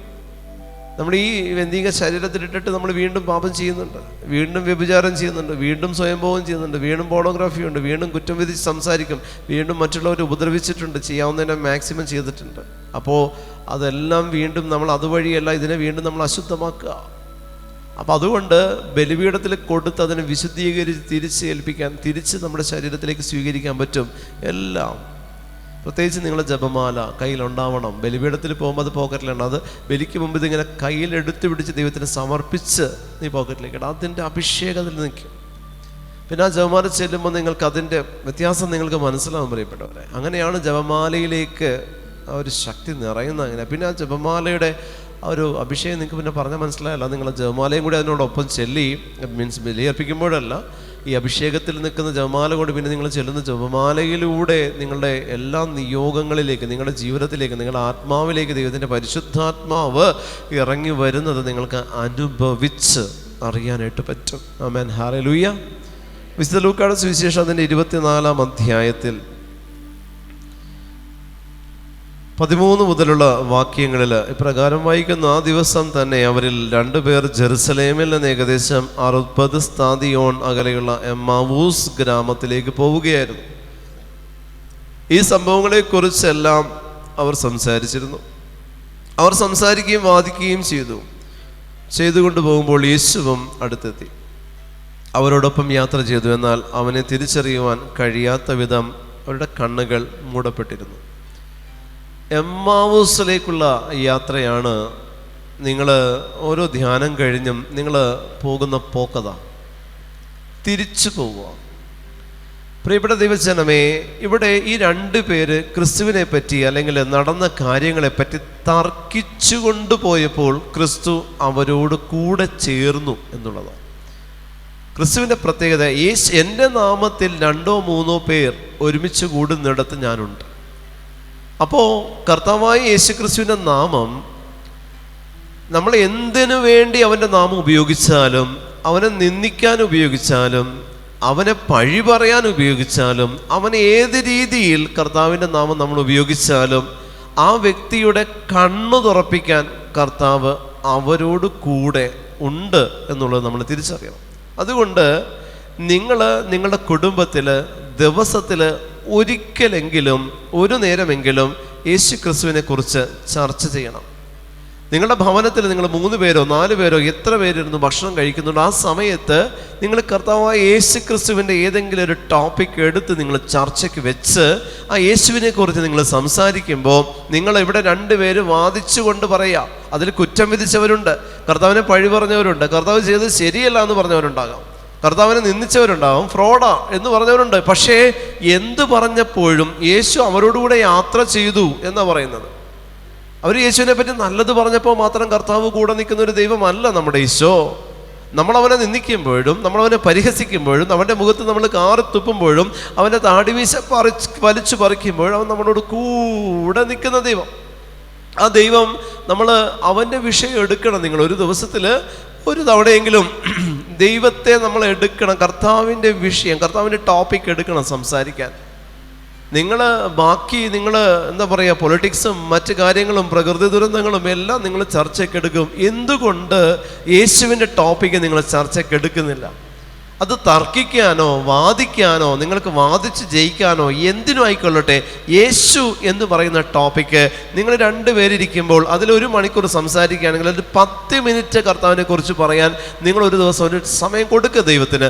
അങ്ങനെ നിങ്ങൾ ആ തർക്കത്തിലേർപ്പെടുമ്പോഴാണെങ്കിലും ഈശോ അവിടെ വരാൻ അത് ഇടവരുത്തും നിന്റെ ജീവിതത്തിൽ.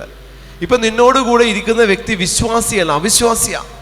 അവന് ദൈവമില്ല, ദൈവവിചാരമില്ല, പള്ളിയില്ല, വട്ടക്കാരനില്ല, ഒന്നുമില്ലാത്തൊരു വ്യക്തി ആയിട്ട് നീ നിന്ന് സംസാരിക്കുക, ഇടപഴകുന്ന സമയത്ത് ക്രിസ്തുവിൻ്റെ ടോപ്പിക് എടുത്തിടണം. അല്ലാതെ അവനോട് നീ പള്ളിയിൽ പോകുന്നു പറഞ്ഞാൽ പോവില്ല, അവൻ നിന്നെ ക്രൂശിക്കും.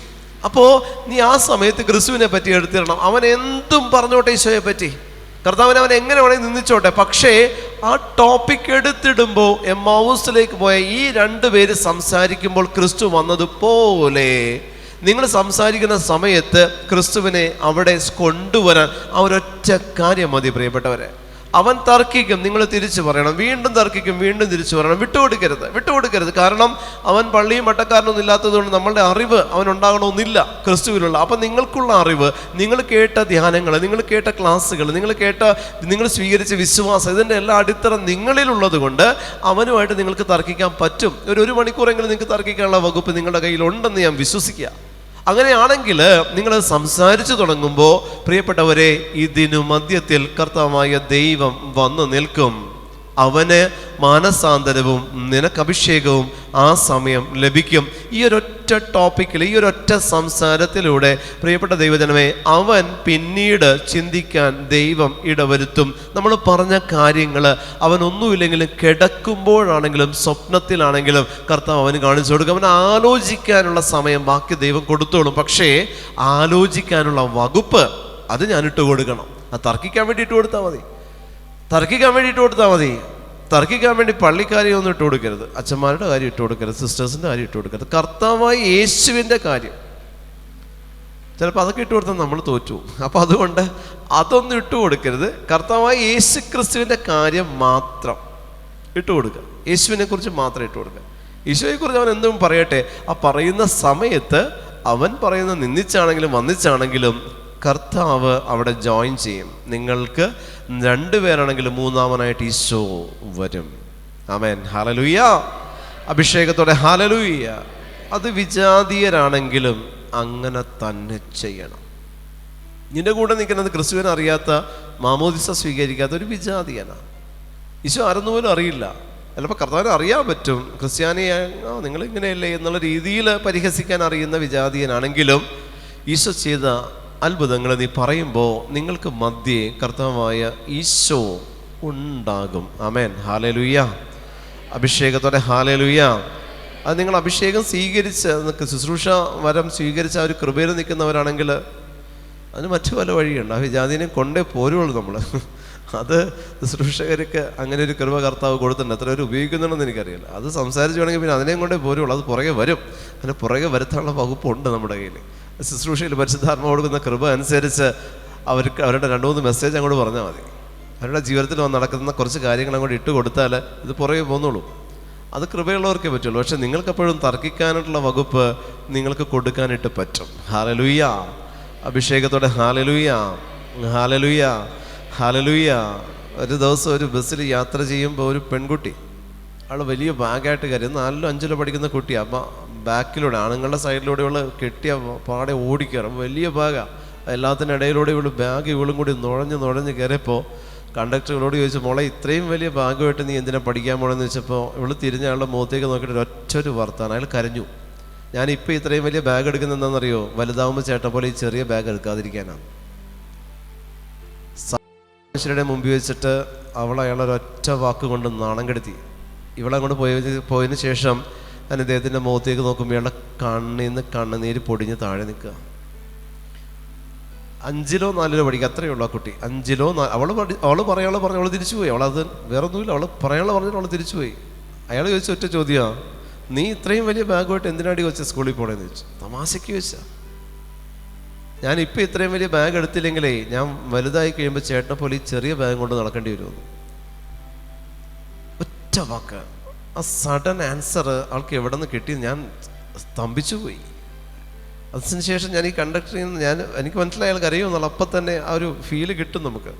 ഞാൻ ഇയാളുടെ മുഖത്തേക്ക് നോക്കിയപ്പോൾ അയാൾ ഇങ്ങനെ നിന്ന് കണ്ണീന്ന് ഇങ്ങനെ പൊടിഞ്ഞ് താഴെ നിൽക്കുക. അവസാനം തിരക്ക് ഒഴിഞ്ഞ് ഞാൻ ഇദ്ദേഹത്തെ ചെന്ന് ഇങ്ങനെ ഞാനിങ്ങനെ ചേർത്ത് പിടിച്ചിട്ട് പറഞ്ഞു, ചേട്ടാ ഇപ്പോഴത്തെ പിള്ളേരാ, അവരോടൊക്കെ സംസാരിക്കുമ്പോൾ സൂക്ഷിച്ച് സംസാരിക്കണം. മറുപടി വരുന്നത് എങ്ങനെയാണെന്ന് നമുക്ക് പറയാൻ പറ്റില്ല. കുഴപ്പമില്ല, ഞാൻ പ്രാർത്ഥിച്ചോളാം ഈശോയോട് ചേട്ടന് വേണ്ടി ഞാൻ പ്രാർത്ഥിച്ചോളാം. അപ്പോൾ ഞാൻ ആരാണെന്നോ അയാളെ നെറ്റിയിലൊരു ചന്ദനക്കുറിയുണ്ട്. അപ്പം ക്രിസ്ത്യാനിയല്ല. പ്രിയപ്പെട്ട ദൈവജനമേ, അവിടെ ആ ഒരു ആശ്വാസം കൊടുത്തില്ലേ, അവിടെ ഈശോ രൂപപ്പെട്ടു അയാളിൽ. അത് മതി, അവിടെ ഈശോ രൂപപ്പെട്ടു, അവിടെ ഈശോയെ കൊടുത്തിട്ടുണ്ട്. കാരണം നല്ല നിലമാണ്, കണ്ണ് നിറഞ്ഞ് നിൽക്കുമ്പോൾ നല്ല നിലമാണ്. ഈശോയെ കൊടുക്കാൻ പറ്റിയ ബെസ്റ്റ് ടൈമാണ്. കണ്ണ് നിറഞ്ഞ് നിൽക്കുന്ന സമയത്ത് കൊണ്ടുപോയി കൊടുക്കണം, സ്വീകരിക്കും. കണ്ണ് നിറഞ്ഞ് ഒന്നും വലിയ സുവിശേഷ പ്രഘോഷണമൊന്നും വേണ്ട, ഒന്ന് ഹഗ് ചെയ്തിട്ട്, ഞാൻ ഹഗ് ചെയ്യുന്ന രീതിയാണ്, ഞാൻ ഇങ്ങനെ ഹഗ് ചെയ്യുന്നത്, അങ്ങനെ ഹഗ് ചെയ്തിട്ട് ഞാൻ പറഞ്ഞു, ഈശോയോട് ഞാൻ പ്രാർത്ഥിക്കും ചേട്ടന് വേണ്ടിയിട്ട്, ഈശോ ഉണ്ട് കൂടെ എന്ന് പറഞ്ഞിട്ട് പോന്നു. മറുപടി കേൾക്കാൻ നിൽക്കരുത്. എനിക്ക് വേണ്ടത് എൻ്റെ ഈശോയെന്ന് പറയണത് കേൾക്കാൻ നിൽക്കരുത്, അതിനും ഓടിക്കോളൂ. ചിലപ്പോൾ അത് പറയുന്നവരും ഉണ്ടാകാം. അപ്പോൾ ഇതിങ്ങനെ ഹഗ് ചെയ്തിട്ട് ഈശോ ഉണ്ട് കൂടെ. അവിടെ ആ ചേട്ടൻ്റെ കണ്ണ് നിറഞ്ഞൊഴുകി നിൽക്കുമ്പോൾ നെഞ്ച് വിങ്ങി പൊട്ടാതെ കണ്ണ് നിറയില്ലല്ലോ. ആ അവസരത്തിൽ നല്ല നിലമ പാകപ്പെട്ട് കിടക്കുക, നല്ല നനവും ഇളക്കി, ആ കൊച്ചി ഇളക്കി മറിച്ചിട്ടിട്ട് പോയി. ബാക്കി കണ്ണുനീര് കൊണ്ട് പുള്ളിക്കാരൻ തന്നെ നനച്ച് സെറ്റാക്കി ഭൂമി റെഡിയാക്കിയിട്ടിരിക്കുക. ഞാൻ കൊണ്ടുപോയി വിത്ത് വിട്ടിട്ട് ഞാനും പോന്നു. ആമേൻ, ഹല്ലേലൂയ, ഹല്ലേലൂയ. ആ ആത്മാവ് ഈശോ പറഞ്ഞത് നിൻ്റെ പുറകെ തന്നെ വന്നോളൂ എന്ന് പറഞ്ഞിട്ടുണ്ട്. അത് വരും. ഇങ്ങനെ കിട്ടും പ്രിയപ്പെട്ടവരെ, നമുക്ക് ഓരോന്നിനെ ഇങ്ങനെ കിട്ടും. ഇങ്ങനെ നമുക്ക് ഓരോന്നിനെ കിട്ടിക്കഴിഞ്ഞാൽ ആ കിട്ടിയതിനെ നിനക്കുള്ള ബോണസാണ്. 10 വർഷമായിട്ട് പ്രാർത്ഥിച്ചിട്ട് നടക്കാത്ത കാര്യം ഇങ്ങനെ ഒരെണ്ണത്തിനെ കിട്ടിയ ഒറ്റ ദിവസം കൊണ്ട് നടക്കും. അതാണ് ആത്മാക്കളെ നേടുന്ന ശുശ്രൂഷ.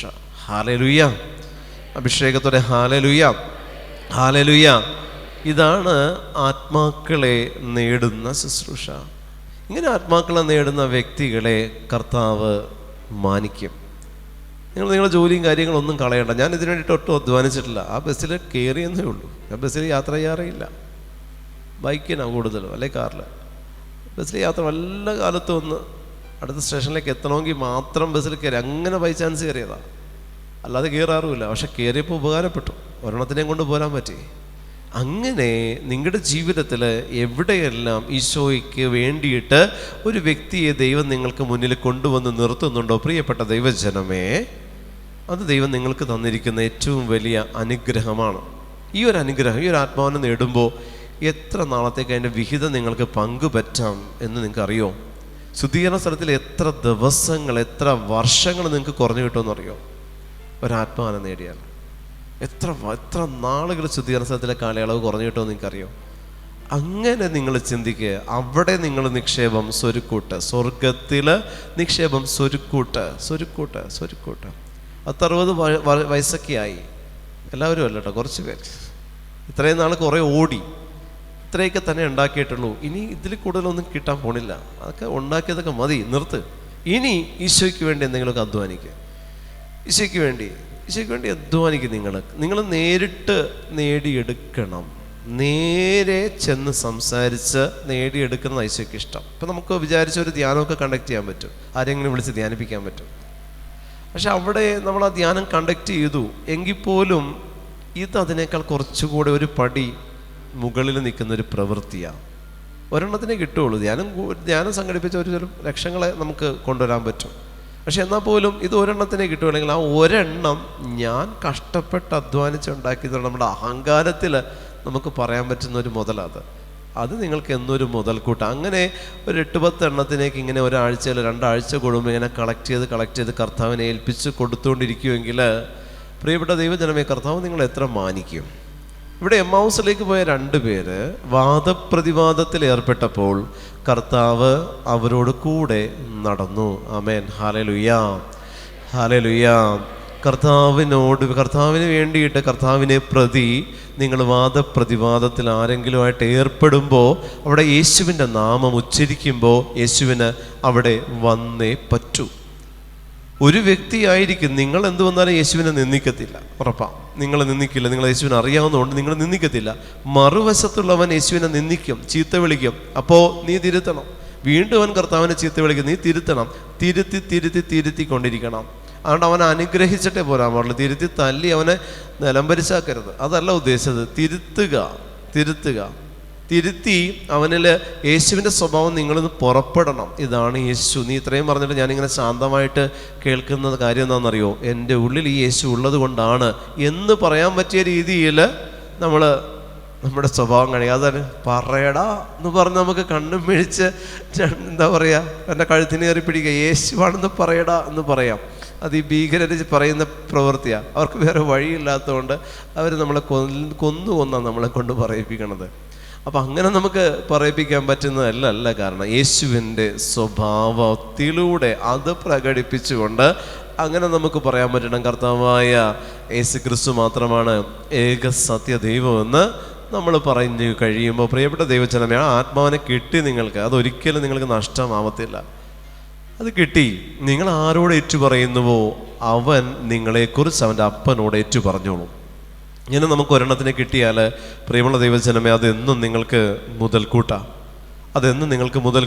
നിങ്ങൾക്ക് അത് ക്ലെയിം ചെയ്ത് നിങ്ങൾക്ക് പ്രാർത്ഥിക്കാൻ പറ്റും. കർത്താവേ, അന്ന് ഞാൻ ആ ആത്മാവിനെ നേടിയത് നിനക്കറിയാമല്ലോ, അതിൻ്റെ യോഗ്യതയിൽ എൻ്റെ ഈ ആവശ്യത്തിൽ ഒന്ന് ഇടപെട്ടൂടെ, ഞാൻ ഇനിയും നിനക്ക് നേടിത്തരാം.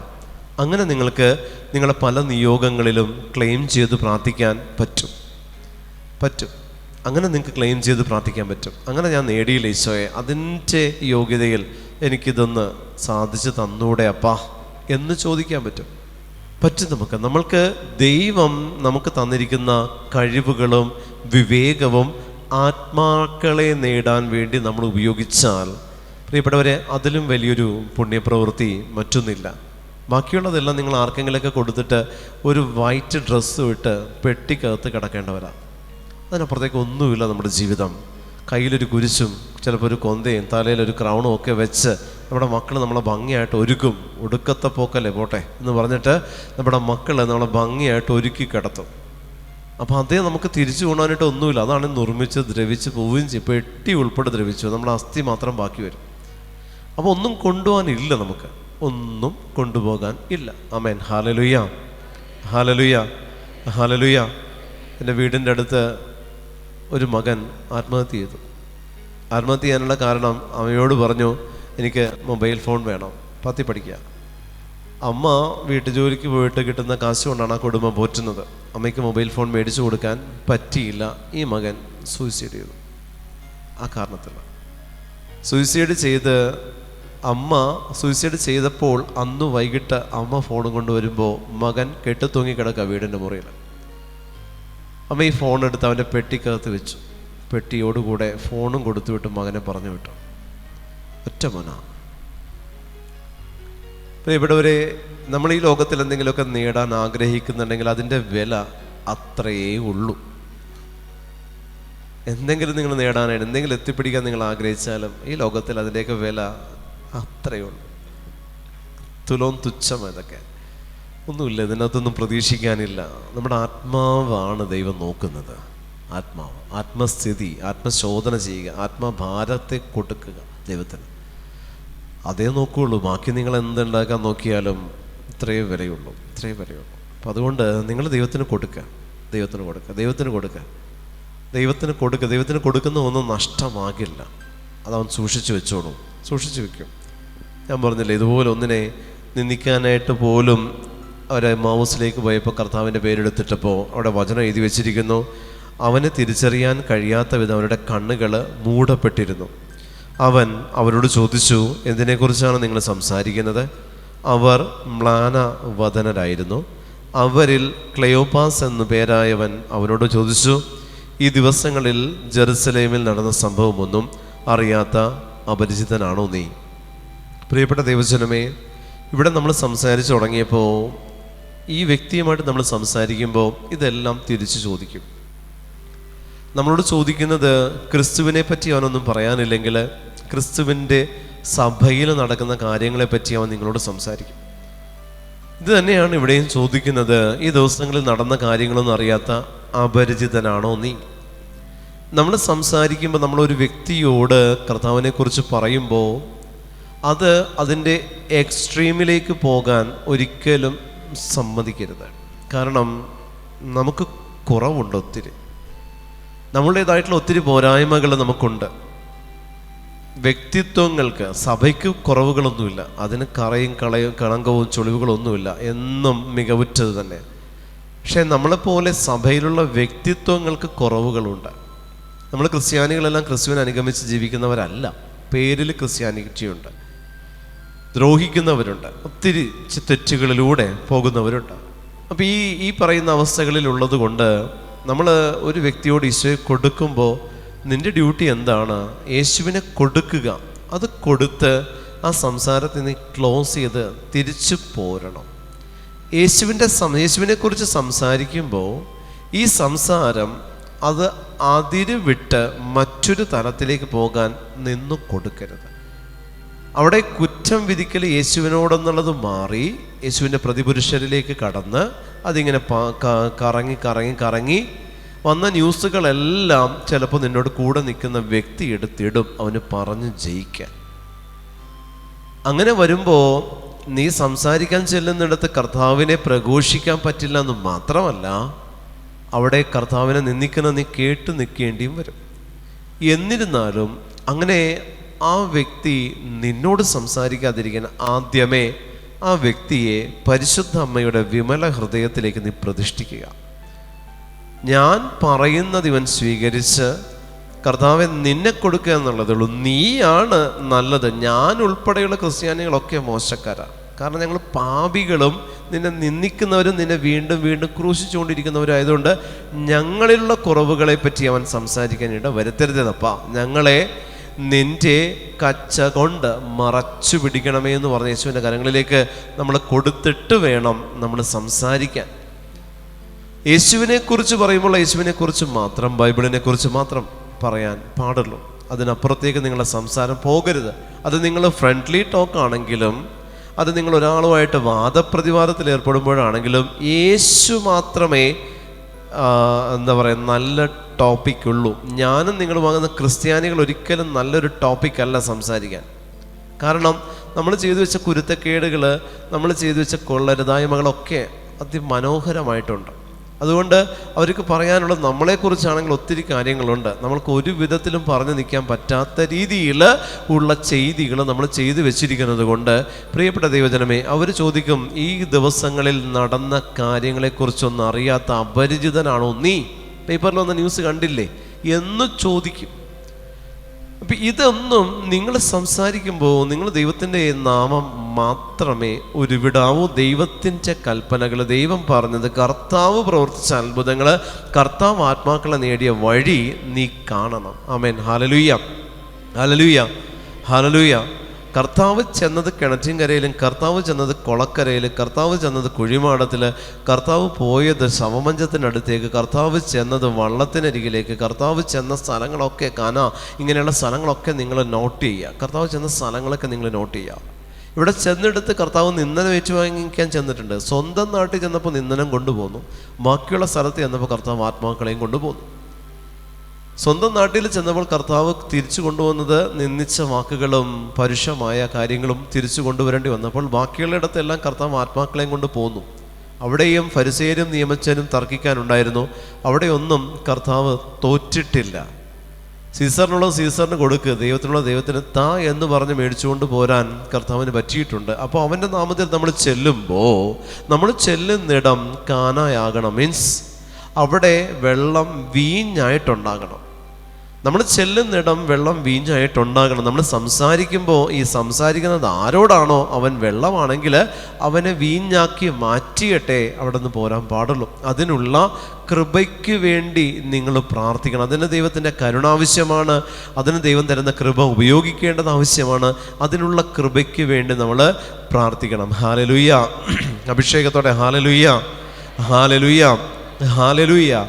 അതുകൊണ്ട് നമ്മൾ സംസാരിക്കാനായിട്ട് നമ്മൾ എവിടെ ചെല്ലുന്നുവോ അവർ നമ്മളോട് ചോദിക്കുന്ന ചോദ്യങ്ങൾക്കുള്ള മറുപടി, ആ മറുപടിക്കുള്ള ജ്ഞാനം നമുക്ക് സ്വീകരിക്കാനുള്ള സ്ഥലമാണ് പരിശുദ്ധ ബലിപീഠം, അല്ലെങ്കിൽ ദിവ്യജ്ഞാനത്തിൻ്റെ സിംഹാസനമായ പരിശുദ്ധമ്മയുടെ മാധ്യസ്ഥം. ഒരിക്കലും യേശുവിനെ എവിടെയെങ്കിലും നിന്ദിക്കുന്നത് നിങ്ങൾ കണ്ടാൽ അത് കേട്ട് തിരിച്ചു പോരരുത്, മറുപടി കൊടുക്കാതെ തിരിച്ചു പോരരുത്. അതാണ് ക്രിസ്ത്യാനിറ്റി. എവിടെയെങ്കിലും യേശുവിനെ നിന്ദിക്കുന്നത് നിങ്ങൾ കേട്ടാൽ അത് അവർ തമ്മിൽ നോക്കിക്കോട്ടെ എന്ന് പറഞ്ഞ് തിരിച്ചു പോരരുത്. കർത്താവ് നമുക്ക് തന്നിരിക്കുന്നത് ഭീരുത്വത്തിൻ്റെ ആത്മാവിനെ അല്ല, പുത്ര സ്വീകാര്യത്തിൻ്റെ ആത്മാവിനെ. പുത്രസ്വീകാര്യൻ എന്ന് പറഞ്ഞാൽ പ്രിയപ്പെട്ട ഒരു പുത്രൻ്റെ സഹനത്തെ സ്വീകരിക്കലാണ് പുത്രനെ സ്വീകരിക്കൽ. ആ ആത്മാവിനെ നമുക്ക് തന്നിട്ടുണ്ടെങ്കിൽ യേശു ക്രിസ്തു എവിടെയെങ്കിലും നിന്ദിക്കുന്നത് ഞാൻ നിൽക്കുന്ന സ്ഥലത്ത് അവൻ നിന്ദിക്കപ്പെടാനിട വരുത്തരുത്. ചെല്ലണം, പറയേണ്ടിടത്ത് പറയണം, തല്ലുകൂടാനല്ല, സംസാരിക്കണം. നാവ് ഏറ്റവും വലിയ ആയുധമാണ്. അത് നമ്മൾ വള പറയാൻ മാത്രമല്ല, അത് ക്രിസ്തുവിനെ പ്രതി സംസാരിക്കാൻ, ക്രിസ്തുവിനെ നിന്ദിക്കുന്നവരോട് ചോദ്യം ചെയ്യാൻ നിൻ്റെ നാവിന് ബലം ഉണ്ടാവണം. അത് ക്രിസ്തീയ പൗരുഷമാണ്, ക്രിസ്തീയതയിൽ നിന്ന് നമുക്ക് ലഭിക്കുന്ന ഒരു ആണത്വമാണ്. ഇന്നലത്തെ വായനയിൽ നമ്മൾ കേട്ടു, നീ തണുപ്പോ ചൂടോ ഉള്ളവനല്ല, നീ തണുപ്പോ ചൂടോ ഉള്ളവനാകണമെന്ന് ഞാൻ ആശിക്കുക. പക്ഷെ നീ തണുപ്പോ ചൂടോ ഇല്ലാത്ത മന്നോഷ്ടനാകയാൽ നിന്നെ ഞാൻ എൻ്റെ നാവിൽ നിന്ന്, എൻ്റെ അധരത്തിൽ നിന്ന് തുപ്പിക്കളയും. കർത്താവ് നമ്മളെ തുപ്പിക്കളയാനിട വരുത്തരുത്. ക്രിസ്തുവിനെ പറ്റി ആരെങ്കിലും നിന്ദിക്കുന്നത് എവിടെയെങ്കിലുമൊക്കെ നിങ്ങൾ കേൾക്കുന്നുണ്ടെങ്കിൽ കേട്ട മടി നിങ്ങൾ ചെല്ലണം, സംസാരിക്കണം. അവന് വേണ്ടി നീ സംസാരിക്കണം, ഈശോയ്ക്ക് വേണ്ടി. നിങ്ങൾ കേൾക്കാത്തിടത്ത് പലയിടത്ത് ഈശോനെ നിന്ദിക്കുന്നുണ്ട്, അത് നിങ്ങളുടെ വിഷയമല്ല. കർത്താവിനോട് കരുണയ്ക്ക് വേണ്ടി പ്രാർത്ഥിക്കാൻ നമുക്ക് പറ്റുള്ളൂ. ഞാൻ കേൾക്കേ ഒരാൾ കർത്താവിനെ നിന്ദിക്കുന്നുണ്ടെങ്കിൽ, ഒരാൾ പള്ളിക്കകത്ത് നിന്ന് ഫോൺ ചെയ്യുന്നുണ്ടെങ്കിൽ, ഒരാൾ ബലിപീഠത്തെ നിന്ദിക്കുന്നുണ്ടെങ്കിൽ, ഒരാൾ കുർബാനയ്ക്കിടയിൽ ഫോൺ എടുത്തുകൊണ്ട് പുറത്തേക്ക് പോകുന്നുണ്ടെങ്കിൽ നിൻ്റെ നാവ് അടഞ്ഞിരിക്കരുത്. അവിടെയൊന്നും നിൻ്റെ നാവ് അടഞ്ഞിരിക്കരുത്. ചോദിക്കണം, പറപ്പിക്കണം. നല്ല നാക്കാണ് നമുക്ക്. നമ്മൾ ക്രിസ്ത്യാനികൾ സംസാരിക്കാൻ തുടങ്ങിയ ബാക്കിയുള്ളതൊക്കെ വാലും പൊക്കി ഓടും. അത്രയും നല്ല നാക്കാണ്, നല്ല നീളമാണ്. അപ്പം അതുകൊണ്ട് അത് ആവശ്യ സമയത്ത് നമ്മൾ ഉപയോഗിക്കണം. കെട്ടിയാനോടും മക്കളോടും ഭാര്യയോടും ഉപയോഗിക്കുന്നില്ലേ നമ്മൾ? നല്ല നല്ല കറ തീർന്ന രീതിയിൽ നമ്മൾ പറയാറുണ്ടല്ലോ.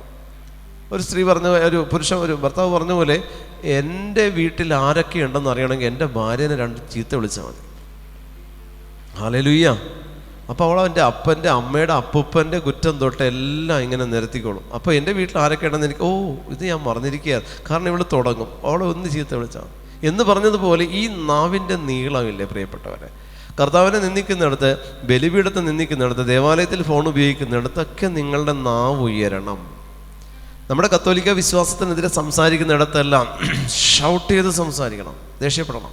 അവിടെയെല്ലാം നിങ്ങൾ കർത്താവിനെ വിട്ട് കൊടുക്കരുത്, കർത്താവിനെ വീണ്ടും ക്രൂശിക്കാൻ വിട്ട് കൊടുക്കരുത് കേട്ടോ. നമ്മളുള്ളപ്പോൾ കർത്താവ് ക്രൂശിക്കപ്പെടാൻ സമ്മതിക്കരുത്.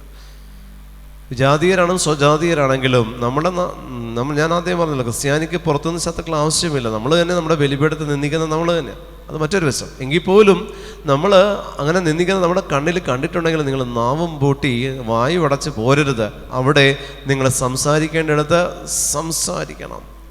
ഒരു സ്ഥലത്ത് ഞാൻ ചെല്ലുമ്പോൾ, നിത്യാരാധന ചാപ്പലിൽ പ്രാർത്ഥിക്കാൻ ചെല്ലുമ്പോൾ, ഒരമ്മ ബെഞ്ചിൽ, ഒരു ആരോഗ്യ പ്രശ്നമില്ല ആ തള്ളയ്ക്ക്, ബെഞ്ചിൽ ഇങ്ങനെ ചരിഞ്ഞ് കിടക്കുക, കാലിങ്ങനെ വെച്ചിട്ട് ആ ബെഞ്ചിൽ ചരിഞ്ഞ് കിടന്നിട്ട് കർത്താവിനെ ഇങ്ങനെ നോക്കി കിടക്കുക. അപ്പോൾ ഞാൻ കയറി ചെന്ന് ഈശോനെ ആരാധിച്ച് നേരെ തലവൊക്കെ തിരിഞ്ഞു നോക്കുമ്പോൾ കാണുന്നത് ഒരു ഒറ്റ റോയെ ബെഞ്ച് ഇട്ടിട്ടുള്ളൂ, ബാക്കിയെല്ലാം കാർപ്പറ്റ് വിരിച്ചിരിക്കുക.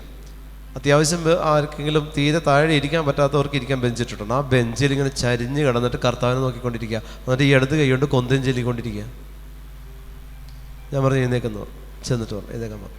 എൻ്റെ അമ്മയുടെ പ്രായമുണ്ട്, പക്ഷെ ഒരു ആരോഗ്യ പ്രശ്നമില്ല.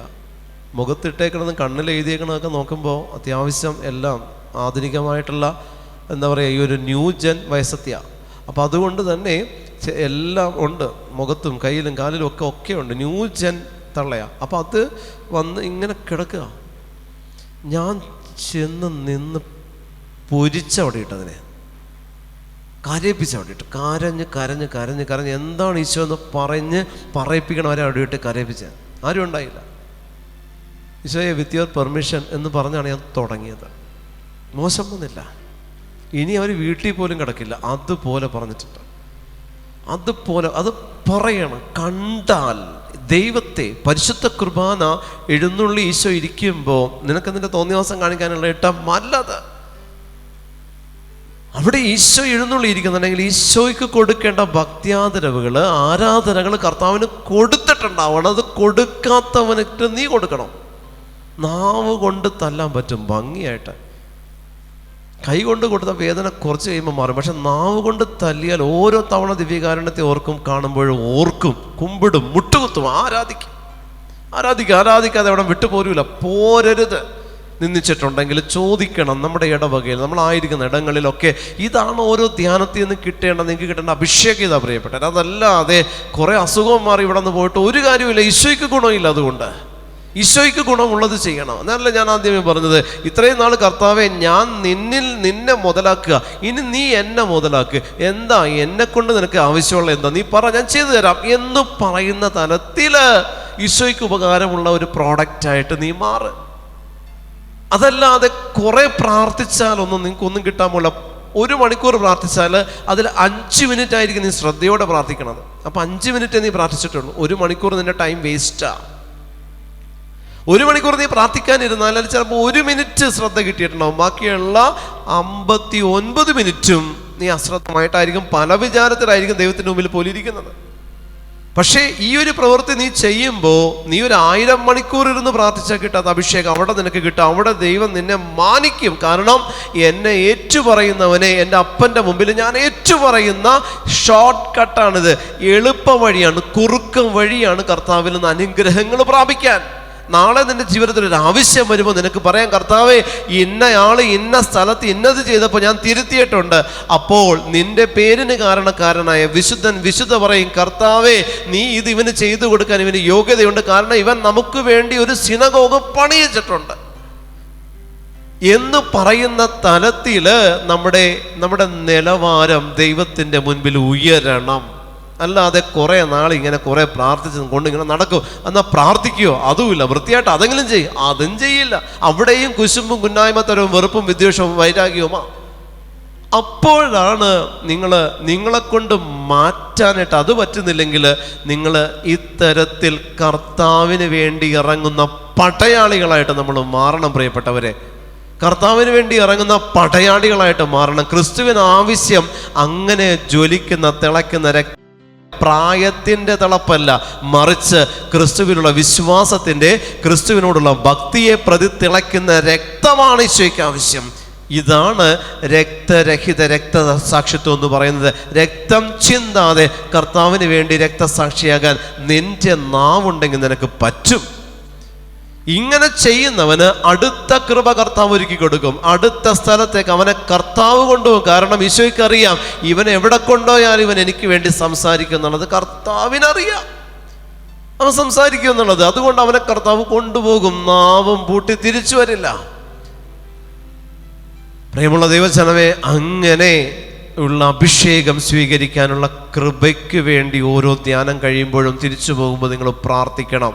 നിങ്ങൾ എത്ര നിയോഗം ഇവിടെ സമർപ്പിച്ചു. നിങ്ങൾ ആരെങ്കിലും സമർപ്പിച്ചു, ഈശോയെ നിനക്ക് വേണ്ടി വേല ചെയ്യാൻ എന്നെ ഒരുക്കണം, നിനക്ക് വേണ്ടി ആത്മാക്കളെ നേടാൻ, നിനക്ക് വേണ്ടി ഇതുപോലെ സംസാരിക്കാൻ നീ എന്നെ ഒരുക്കണമെന്ന് നിങ്ങൾ ചോദിച്ചോ? നിങ്ങളുടെ കടബാധ്യതയും ദുഃഖവും ദുരിതവും പറഞ്ഞ് നിങ്ങളുടെ പ്രാരാബ്ധത്തിൻ്റെ ആ ഒരു കണക്ക് പുസ്തകം ഒരിക്കലും ക്ലോസ് ചെയ്യത്തില്ല. അതിങ്ങനെ വന്നുകൊണ്ടിരിക്കും, പേജ് മറിഞ്ഞുകൊണ്ടിരിക്കും. അതിൻ്റെ ഒന്ന് കഴിയുമ്പോൾ അടുത്തത് വരും. റെഡി ആയിട്ടിരിക്കുക. പക്ഷേ ഈശോയ്ക്ക് വേണ്ടി വേല ചെയ്യാൻ ദൈവം തന്ന ഇതുപോലുള്ള ചെറിയ അവസരങ്ങൾ കളയരുത്. ചെറിയ അവസരങ്ങൾ കളയരുത്. നിങ്ങൾ ട്രാവൽ ചെയ്യുമ്പോൾ നിങ്ങളുടെ അടുത്തിരുന്ന ഒരാൾ ഫോൺ ചെയ്യുന്നുണ്ടെങ്കിൽ അതിങ്ങനെ ഇരുന്ന് കേൾക്കണം. അതിനകത്ത് നിങ്ങൾക്കുള്ളതുണ്ടാവും. അതിങ്ങനെ ഇരുന്ന് കേൾക്കണം. ഇതിരുന്ന് കേൾക്കുമ്പോൾ പറയുന്നതിനകത്ത് പ്രിയപ്പെട്ട ദൈവജനമേ ഈശോയെ കൊടുക്കാനുള്ള വകുപ്പ് ഉണ്ടാവും. എന്തെങ്കിലും കണ്ണുനീരിൻ്റെത് കിട്ടും, എന്തെങ്കിലും മുറിയപ്പെടുന്ന എന്തെങ്കിലും കിട്ടാതിരിക്കും. അത് കിട്ടിയാൽ അവിടെ ഈശോയെ തിരികെ കയറ്റാൻ നിങ്ങൾക്ക് പറ്റും. ഞാൻ പ്രാർത്ഥിക്കുന്ന ഒരു ദൈവമുണ്ട് എന്ന് പറഞ്ഞ് തുടങ്ങാൻ പറ്റും. അത് നിങ്ങൾ കൊടുത്താൽ അത് കൊടുത്തത് തന്നെയാണ്. കാരണം ഞാൻ പറഞ്ഞില്ലേ, നല്ല നിലമായിട്ട് നിൽക്കുന്ന കണ്ണുനീരിൻ്റെ സമയത്ത് വിതച്ച വിത്ത് മുളയെടുക്കാതിരിക്കില്ല. നല്ല നിലമായിട്ട് നിൽക്കുക. കാരണം അത്രയും സങ്കടത്തിലാണ് ആ ടോപ്പിക്ക് സംസാരം പോകുന്നത് നീ കേൾക്കുന്നതെങ്കിൽ നല്ല നിലമ, നല്ല കണ്ണുനീര് നിറഞ്ഞ് നിൽക്കുന്നിടത്തെല്ലാം പോയിട്ട് ഈശോയെ കൊടുത്ത് കൊടുത്ത് കൊടുത്ത് കൊടുത്ത് കൊടുത്തു പോകണം. കണ്ണുനീര് പാഴാക്കരുത്. എവിടെയെങ്കിലും കണ്ണ് നനഞ്ഞിരിക്കുന്നുണ്ടെങ്കിൽ അവിടെ ചെന്ന് അവിടെ കൂടെ ഇരുന്ന് അവരോട് സംസാരിച്ച് ഈശോയെ കൊടുത്ത് തിരിച്ചു പോന്നോ, അത് കൊടുത്തത് തന്നെയാണ്. അതൊരിക്കലും നഷ്ടം വരില്ല പ്രിയപ്പെട്ടവരെ, അതൊരിക്കലും നഷ്ടം വരില്ല. കർത്താവ് അത് സ്വീകരിച്ചത് തന്നെയാണ്. അവന് കൊടുത്തപ്പോൾ നീ എനിക്ക് തന്നെയാണ് തന്നത്, മറക്കരുത്. അത് കൊടുക്കണം. അത് കൊടുത്തു കഴിഞ്ഞാൽ പരിശുദ്ധാത്മാവ് നമ്മളെ എന്താ പറയുക, നമ്മളിൽ അഭിഷേകമായിട്ട് നിറയും. അടുത്തതിനെ സ്വീകരിക്കാനുള്ള അഭിഷേകം അവിടെ നിന്ന് കിട്ടും. അടുത്തതിനെ സ്വീകരിക്കാനുള്ള അഭിഷേകം അവിടെ നിന്ന് ഈശോ തന്നിട്ടുണ്ടാവും. തരും, ഉറപ്പായിട്ടും തരും. ഹല്ലേലൂയാ, ഹല്ലേലൂയാ, ഹല്ലേലൂയാ, ഹല്ലേലൂയാ. അവൻ ചോദിച്ചു ഏത് കാര്യങ്ങൾ? അവർ പറഞ്ഞു നസ്രായനായ യേശുവിനെ കുറിച്ച് തന്നെ. അവൻ ദൈവത്തിൻ്റെയും മനുഷ്യരുടെയും മുന്നിൽ വാക്കിലും പ്രവൃത്തിയിലും ശക്തനായ പ്രവാചകനായിരുന്നു. നസ്രായനായ യേശുവിനെ കുറിച്ച്, പക്ഷേ യേശുവിനെ കുറിച്ച് പറയുന്നു അവൻ പ്രവാചകനായിരുന്നു. പ്രിയപ്പെട്ട ദൈവജനമേ, ഇവിടെ നമ്മൾ കർത്താവായ യേശു ക്രിസ്തുവിനെ കുറിച്ച് മറ്റുള്ളവരുടെ കാഴ്ചപ്പാട് നമുക്ക് കാണാൻ പറ്റണം. യേശുവിനെ കുറിച്ചുള്ള കാഴ്ചപ്പാട് പ്രവാചകൻ ആയിട്ട് കർത്താവിനെ കാണണ്ട. കർത്താവായ യേശു ക്രിസ്തു ഏക ലോകരക്ഷകനാണ്, പ്രവാചകനല്ല. അപ്പം നമ്മളോട് സംസാരിക്കുന്ന വ്യക്തി പറയും അവൻ പ്രവാചകനാണ്, അവൻ ഇങ്ങനെയാണ് എന്ന് പറഞ്ഞാൽ അവൻ അങ്ങനെയല്ല. അവൻ സജീവ ദൈവത്തിൻ്റെ പുത്രനായ ക്രിസ്തു എന്ന് പറഞ്ഞ പത്രോസിൻ്റെ വിശ്വാസ പ്രഖ്യാപനം ആ സമയം നിൻ്റെ അതരത്തിൽ നിന്ന് പുറത്തു വരണം. യേശുവിനെ പറ്റി നമ്മൾ പറയുമ്പോൾ അവിടെ നിങ്ങൾ മയം കാണിക്കരുത്, വിട്ടുവീഴ്ച ചെയ്യരുത്. നിങ്ങളുടെ കയ്യിൽ നിന്ന് എന്തെങ്കിലും ഇട്ടുകൊടുത്ത് കർത്താവിന് ബലം കൂട്ടണ്ട, മറിച്ചുള്ളത് പറഞ്ഞാൽ മതി. യേശുവിനെ കുറിച്ച് പറയാനുള്ളത് യേശു തന്നെ നമുക്ക് തന്നിട്ടുണ്ട്. നുണകൾ കൂട്ടിച്ചേർത്ത് യേശുവിനെ പറയേണ്ട ആവശ്യം, അങ്ങനെ ഒരു ഗതികേട് നമ്മുടെ ദൈവത്തിനില്ല. ഹല്ലേലൂയ. അത് മറ്റു വിശ്വാസങ്ങൾക്കുണ്ടാവും അങ്ങനെ കൂട്ടിച്ചേർത്ത് പറയേണ്ട ഗതികേട്. പക്ഷെ നമ്മുടെ കർത്താവായ ദൈവത്തിന് നമ്മുടേതായിട്ടുള്ള എന്തെങ്കിലും നുണ ആഡ് ചെയ്ത് കർത്താവിൻ്റെ മഹത്വവൽക്കരിക്കേണ്ട ആവശ്യമില്ല. അല്ലാതെ തന്നെ പറയാനുള്ളത് മുഴുവൻ, അതിനപ്പുറമുള്ളത് അവൻ തന്നിട്ട് പോയവനാണ്. ജെന്റിൽമാനാണ് അവൻ, നീതിമാനാണ്, മാന്യനാണ് നമ്മുടെ ദൈവം. അതുകൊണ്ട് നമ്മൾ പറയുമ്പോൾ, നമ്മൾ കൊടുക്കുമ്പോൾ അത്തരത്തിൽ തന്നെ യേശുവിനെ കൊടുക്കാനായിട്ട് നമുക്ക് പറ്റണം. ഹല്ലേലൂയ. അഭിഷേകത്തോടെ ഹല്ലേലൂയ, ഹല്ലേലൂയ, ഹല്ലേലൂയ.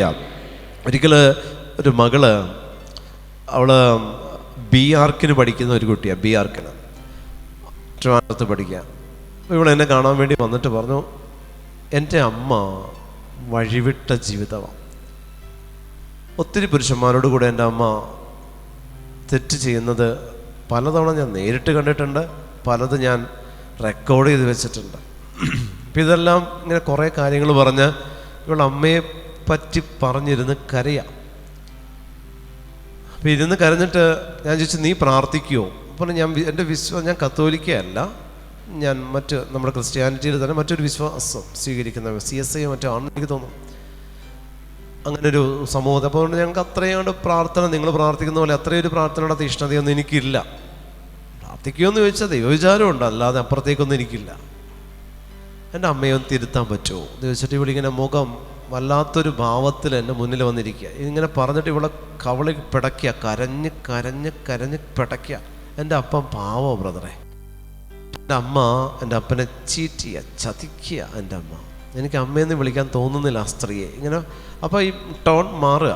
പിന്നെ അടുത്തത് അമ്മനെ പിന്നെ ഇവിടെ ചിലപ്പോൾ തെറി വിളിക്കും. ആ ഒരു അവസ്ഥയിലേക്ക് അമ്മയോടുള്ള വെറുപ്പ് എന്നോട് സംസാരിക്കുമ്പോൾ തന്നെ അവളിൽ കൂടി വരുന്നത് മനസ്സിലായി. ഞാൻ നിർത്തിച്ചു, അവളോട് സ്റ്റോപ്പ് ചെയ്യാൻ പറഞ്ഞു, നിർത്താൻ പറഞ്ഞു, സംസാരം നിർത്തി. എൻ്റെ ഇവളെ ഞാൻ അമ്മയെ സമർപ്പിച്ചില്ല, ഇവളെ സമർപ്പിച്ച് ഞാൻ പ്രാർത്ഥിക്കുക. ഇവളെ സമർപ്പിച്ച് പ്രാർത്ഥിക്കുമ്പോൾ ഞാൻ കാണുന്ന ഇവളൊരു വലിയ മലയുടെ മുകളിൽ നിൽക്കുന്നു. ഇവൾക്ക് ചുറ്റും നിറച്ചിങ്ങനെ ചെമ്മരിയാട് നിൽക്കുന്ന കാണിച്ചു, ആടല്ല ചെമ്മരിയാട് നിൽക്കുന്ന കാണിച്ചു തരും. അപ്പോൾ ഞാൻ ഇങ്ങനെ സമർപ്പിച്ചു. ഈ മെസ്സേജ് എങ്ങോട്ടാണ് പോകുന്നത് നോക്കുമ്പോൾ പിന്നെ ഞാൻ കാണുന്ന ഇവൾ നിൽക്കുന്നിടത്ത് സ്വർഗത്തിൽ നിന്ന് വലിയൊരു പ്രകാശം ഇവളുടെ തലയിലേക്ക് വരുന്നതാണ് ഞാൻ കാണുന്നത്. അപ്പോൾ എനിക്ക് മനസ്സിലായി ഇവൾ പണിക്കാരത്തിയാണ്, കർത്താവിന് ഇവളെ കൊണ്ട് ആവശ്യമുള്ള മുതലാണ് എൻ്റെ മുന്നിൽ നിൽക്കുന്നതെന്ന് മനസ്സിലായി. അപ്പം ഞാൻ ചോദിച്ചു, ഈശോയ്ക്ക് വേണ്ടി നിനക്ക് വേല ചെയ്യാൻ പറ്റുമെന്ന് ചോദിച്ചു. ഒറ്റ ചോദ്യം, വേറെ ഒന്ന് കൂടുതലൊന്നും ചോദിച്ചില്ല. ഈശോയ്ക്ക് വേണ്ടി നിനക്ക് എന്തെങ്കിലും ചെയ്യാൻ പറ്റും? അപ്പോൾ ഇവള് പറഞ്ഞു, അവൾ എൻ്റെ മുഖത്തേക്ക് നോക്കി, ബ്രദറെ ഞാൻ പറഞ്ഞ എൻ്റെ ഞാൻ അമ്മ ഇവിടെ നിൽക്കട്ടെ, നിനക്ക് ഈശോയ്ക്ക് വേണ്ടി എന്തെങ്കിലും ചെയ്യാൻ പറ്റും? അപ്പോൾ ഇവളോട് ഞാനെന്ത് ചെയ്യാനാ, ഈശോയ്ക്ക് വേണ്ടി ചെയ്യാനായിട്ടുള്ള വകുപ്പ് നിൻ്റെ ഉള്ളിലുണ്ടെന്ന് ഈശോ എന്നോട് പറയുന്നുണ്ട്. എൻ്റെ ഉള്ളിലൊരു സ്പാർക്ക് കാണുന്നുണ്ട് എന്ന്. 2-3 തവണ ഞാൻ പറഞ്ഞ് പ്രേയറിന് വന്നു പറഞ്ഞു. അന്നിങ്ങനെ ധ്യാനമായിട്ടൊന്നും നടത്തുന്നില്ല. ഞങ്ങൾ കുറച്ച് പേരൂടെ കുറേ സ്ഥലത്ത് കൂടിയിരുന്ന് സ്തുതിച്ചുകൊണ്ടിരിക്കും. അവിടെ ധ്യാനവും വചനപ്രഘോഷണമൊന്നുമില്ല. അപ്പോൾ അതുകൊണ്ട് ഞങ്ങൾ കൂടിയിരുന്ന ഒരു മുറിക്കുള്ളിലിരുന്ന് ഇങ്ങനെ ദൈവത്തെ സ്തുതിച്ച് ആരാധിച്ചുകൊണ്ടിരിക്കും കുറച്ച് പേര്. അങ്ങനെ ഇരുന്ന് ആരാധിക്കുന്നിടത്തേക്ക് ഇവളെ വിളിച്ചു. അല്ലെ പുരുഷന്മാരും സ്ത്രീകളൊക്കെ ഉണ്ട്. വിളിച്ചിട്ട് നമ്മൾ വെറുതെ ഇവിടെ ഇരുന്നു, നീ അവിടെ മൂലക്കോ ഇരുന്നു എന്ന് പറഞ്ഞു. അവിടെ ഒരു റൂമിൻ്റെ മൂലക്കോ ഇരിക്കുക. ഞങ്ങളിരുന്ന് ആരാധിച്ച് സ്തുതിച്ചുകൊണ്ടിരിക്കുന്ന സമയത്ത് ഇവൾ ജോയിൻ ചെയ്തു ആരാധനയിലേക്ക്, സ്തുതിപ്പിലേക്ക്, വർഷിപ്പിൽ ഇവള് ജോയിൻ ചെയ്ത് ഞങ്ങളിങ്ങനെ സ്തുതിച്ച് ആരാധിച്ചുകൊണ്ടിരുന്ന് ഇവൾ ഇന്ന് ഭാഷാവരത്തിൽ നിന്നൊരു സ്തുതിപ്പ് തുടങ്ങിയാണ്. ഒരു ധ്യാനവും കൂടിയിട്ടില്ല കേട്ടോ, ആ സ്തുതിപ്പിൻ്റെ കൂട്ടത്തിൽ കൂടിയതാണ്. നിന്ന് ഭാഷാവരം പറയുന്നത് കേട്ടിട്ട് ഇങ്ങനെ വാ ഇങ്ങനെ തുറന്നു പിടിച്ചിട്ട് ഇവള് സംസാരിക്കണം. വാ തുറന്നു പിടിക്കുമ്പോൾ നാക്ക് അടിക്കുകയാണ്. ഇങ്ങനെ ബറക്കത്തി എന്നിങ്ങനെ അടിക്കുക, നാവുകളൊന്ന് അടിക്കുകയുണ്ട്. അടിച്ച് അവൾക്ക് കൺട്രോൾ ചെയ്യാൻ പറ്റില്ല. അവൾ കണ്ണ് തുറന്ന് എന്നെ നോക്കുക, ഇത് നിർത്താൻ പറ്റില്ല എന്നോ. ഞാനിങ്ങനെ കാണിച്ചു, നമുക്കെന്താ കുഴപ്പം, അവൾ സ്തുതിക്കട്ടെ. ബാക്കിയുള്ളവർ ഞങ്ങളെ സ്തുതിപ്പ് കഴിഞ്ഞ് ഞങ്ങൾ മുറിക്ക് വെളിയിലിറങ്ങി, ഇവള് മുറിയുടെ പുറത്തിറങ്ങിയില്ല, ഇവളൊന്ന് സ്തുതിക്കുക.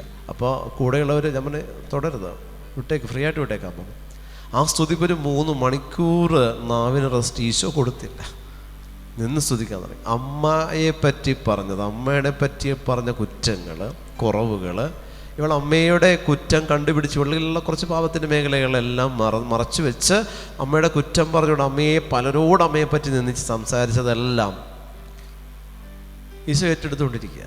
പകരം അത് ഏറ്റെടുത്ത് അഭിഷേകം നിറയ്ക്കുക, അത് ഏറ്റെടുക്കും അഭിഷേകം നിറയ്ക്കുക, അത് ഏറ്റെടുത്ത് അഭിഷേകം നിറയ്ക്കുക. ഉള്ളിലേക്ക് അഭിഷേകം നിറഞ്ഞ് 3 മണിക്കൂർ കഴിഞ്ഞപ്പോൾ ദേ കിടക്കുന്ന താഴെ. ആരും ഒന്നും ചെയ്തിട്ടില്ല, തനിയെ സ്തുതിച്ച് തനിയെ താഴ്ത്തി കിടക്കും. പിറ്റേ ആഴ്ച വിളിച്ച് ഒന്നും മിണ്ടിയില്ല. ഞാൻ നീ പൊയ്ക്കുമെന്നോ, മെസ്സേജ് ഇങ്ങനെ കാണിച്ചു തന്നേക്കണം മനസ്സിലുള്ളതുകൊണ്ട് എനിക്കറിയാം ഇത് എവിടെ ചെന്ന് നിൽക്കുമെന്നുള്ളത്. അപ്പം ഞാൻ പറഞ്ഞു നീ പൊയ്ക്കോ എന്ന് പറഞ്ഞിട്ട് ഇവളെ വിട്ടു. വീണ്ടും പിറ്റേ ആഴ്ചയായപ്പോൾ ഇവള് വീണ്ടും വിളിച്ചേക്കുക, അടുത്ത സെഷൻ എവിടെ, അടുത്ത പ്രെയർ മീറ്റ് എവിടെയാ? അപ്പം ഞാൻ പറഞ്ഞില്ല, പ്രാർത്ഥിക്കണില്ല, നിർത്തി. ഇവളെന്ത് മറുപടി പറയുമെന്ന് കേൾക്കാൻ വേണ്ടിയിട്ടാണ്. ബ്രദർ, എനിക്ക് എവിടെയെങ്കിലും പോകാൻ പറ്റുമോ? ഇങ്ങനെ നിൽക്കുക, എനിക്ക് പ്രാർത്ഥിക്കാൻ എവിടെയെങ്കിലും പോകണം. 3 പ്രാവശ്യം പ്രാർത്ഥനയ്ക്ക് ഈ മകള് വന്നു. പ്രിയപ്പെട്ടവരെ, ഇന്ന് ആ മകൾ ഈശോയ്ക്ക് വേണ്ടി വേല ചെയ്യാൻ, ഒരു കന്യാസ്ത്രീയല്ല, ഒരു വചനവും പ്രഘോഷിക്കുന്നില്ല, തെരുവുകളിൽ നടക്കുക. അവള് തെരുവുകളിൽ നടന്ന് ആൾക്കാരെ ശുശ്രൂഷിച്ച് അവർക്ക് ഈശോയെ കൊടുത്ത് അവർക്ക് വേണ്ടുന്ന ഭക്ഷണം കൊടുത്ത്, ഫിനാൻഷ്യലി അത്യാവശ്യം നല്ല സൗണ്ടാണ്. അപ്പം അതുകൊണ്ട് പൈസ ഉണ്ട്, അത്യാവശ്യം കയ്യിൽ എപ്പോഴും കാശുണ്ട്. അതുകൊണ്ട് അതുവരെ ഇവളുടെ ശരീരത്തിനെ മിനുക്കാൻ വേണ്ടി ആ പൈസ ഉപയോഗിച്ചിരുന്നെങ്കിൽ പിന്നെ ഇവളുടെ മുഖത്തൊരു പൊട്ട് പോലും തൊട്ട് പിടിപ്പിനൊക്കെ കണ്ടിട്ടില്ല ഞാനിവളെ. പിന്നെ ഇവൾ നടക്കുക, തെരുവ് മുഴുവൻ നടക്കുക, ആരാലും അറിയപ്പെടുന്നില്ല, ആർക്കും അറിയില്ല ഇവളെ പറ്റി. ഇവളിങ്ങനെ നടക്കും, അവിടെയെല്ലാം കണ്ണീരുണ്ട്, അവിടെയൊക്കെ പോവും. ആരെങ്കിലും പറഞ്ഞ് ഏതെങ്കിലും വീട്ടിൽ പ്രശ്നം ഉണ്ടെങ്കിൽ അവിടെ ചെയ്യാവുന്നതിൽ വെച്ച് ഏറ്റവും നല്ല സുവിശേഷ പ്രഘോഷണം ഇന്ന് ആ മകൾ ചെയ്ത് കർത്താവിൻ്റെ വിശുദ്ധയായിട്ട് മാറിക്കൊണ്ടിരിക്കുന്നൊരു കുട്ടി. പറയിപ്പിക്കാത്തതുണ്ടോ? കർത്താവിൻ്റെ വിശുദ്ധയായിട്ട് മാറിക്കൊണ്ടിരിക്കുന്നൊരു കുട്ടിയാണ്. പ്രിയപ്പെട്ട ദൈവജനമേ, ഇതല്ലേ യഥാർത്ഥത്തിൽ സുവിശേഷ പ്രഘോഷണം? അവൾ കർത്താവിന് ഒരു വചനവും പഠിച്ചിട്ടില്ല. അവൾ പറഞ്ഞു, ഞാൻ നിങ്ങളുടെ കത്തോലിക്ക വിശ്വാസം, എനിക്ക് പ്രാർത്ഥിക്കാൻ അറിയില്ല. പക്ഷെ ഒരു തവണ നാവിലേക്ക് അഭിഷേകം കടന്നു വന്നപ്പോൾ അവൾ അതിനെ പാഴാക്കാതെ ഈശോയ്ക്ക് വേണ്ടി ഇറങ്ങി തിരിച്ചപ്പോൾ കർത്താവ് എത്ര മാത്രം എടുത്തുയർത്തി എന്ന് നിങ്ങളൊന്ന് ആലോചിച്ച് നോക്ക്. ഹല്ലേലൂയ. ഞാനും നിങ്ങളും ആകുന്ന ക്രിസ്ത്യാനികൾ എന്ത് ചെയ്ത് കർത്താവിന് വേണ്ടി ഇത്ര വർഷമായിട്ട് തെരുവിൽ കിടക്കുന്ന എത്ര എണ്ണത്തിനോട് കർത്താവിൻ്റെ വചനം കൊടുത്ത്, നമ്മൾ എത്ര എണ്ണത്തിൻ്റെ കണ്ണുനീരൊപ്പി, എത്ര പേരെ നമ്മൾ മുറിവ് വെച്ച് കെട്ടി. ആലോചിച്ച് നോക്ക്. ഞാൻ ചെയ്തിട്ടുണ്ട്. അതൊക്കെ നമ്മൾ ആലോചിക്കും. അതൊക്കെ ആലോചിക്കുമ്പോൾ നമുക്ക് മനസ്സിലാകും, ക്രിസ്ത്യാനി എന്ന് പറയുന്ന ലേബലിൽ ജീവിച്ച് കർത്താവിൽ നിന്ന് അനുഗ്രഹങ്ങൾ പ്രാപിക്കാൻ വേണ്ടി മാത്രം കുരിശിൽ കിടക്കുന്നവനെ ഉപയോഗിച്ച് നന്ദി കെട്ടവരാ നമ്മൾ. പ്രാർത്ഥിക്കാൻ നമുക്ക് ദൈവത്തോട്, കർത്താവെ എന്നെ നീ തിരുത്തേണമേ എന്ന് ഈ സമയം ദൈവത്തോട് നമുക്ക് പ്രാർത്ഥിക്കാം. എന്നിട്ട് നിൽക്കാം.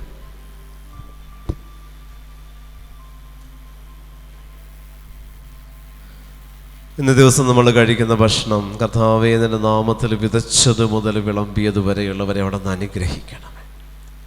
അത് കഴിക്കുമ്പോൾ ഞങ്ങളിൽ ദൈവസ്നേഹമായി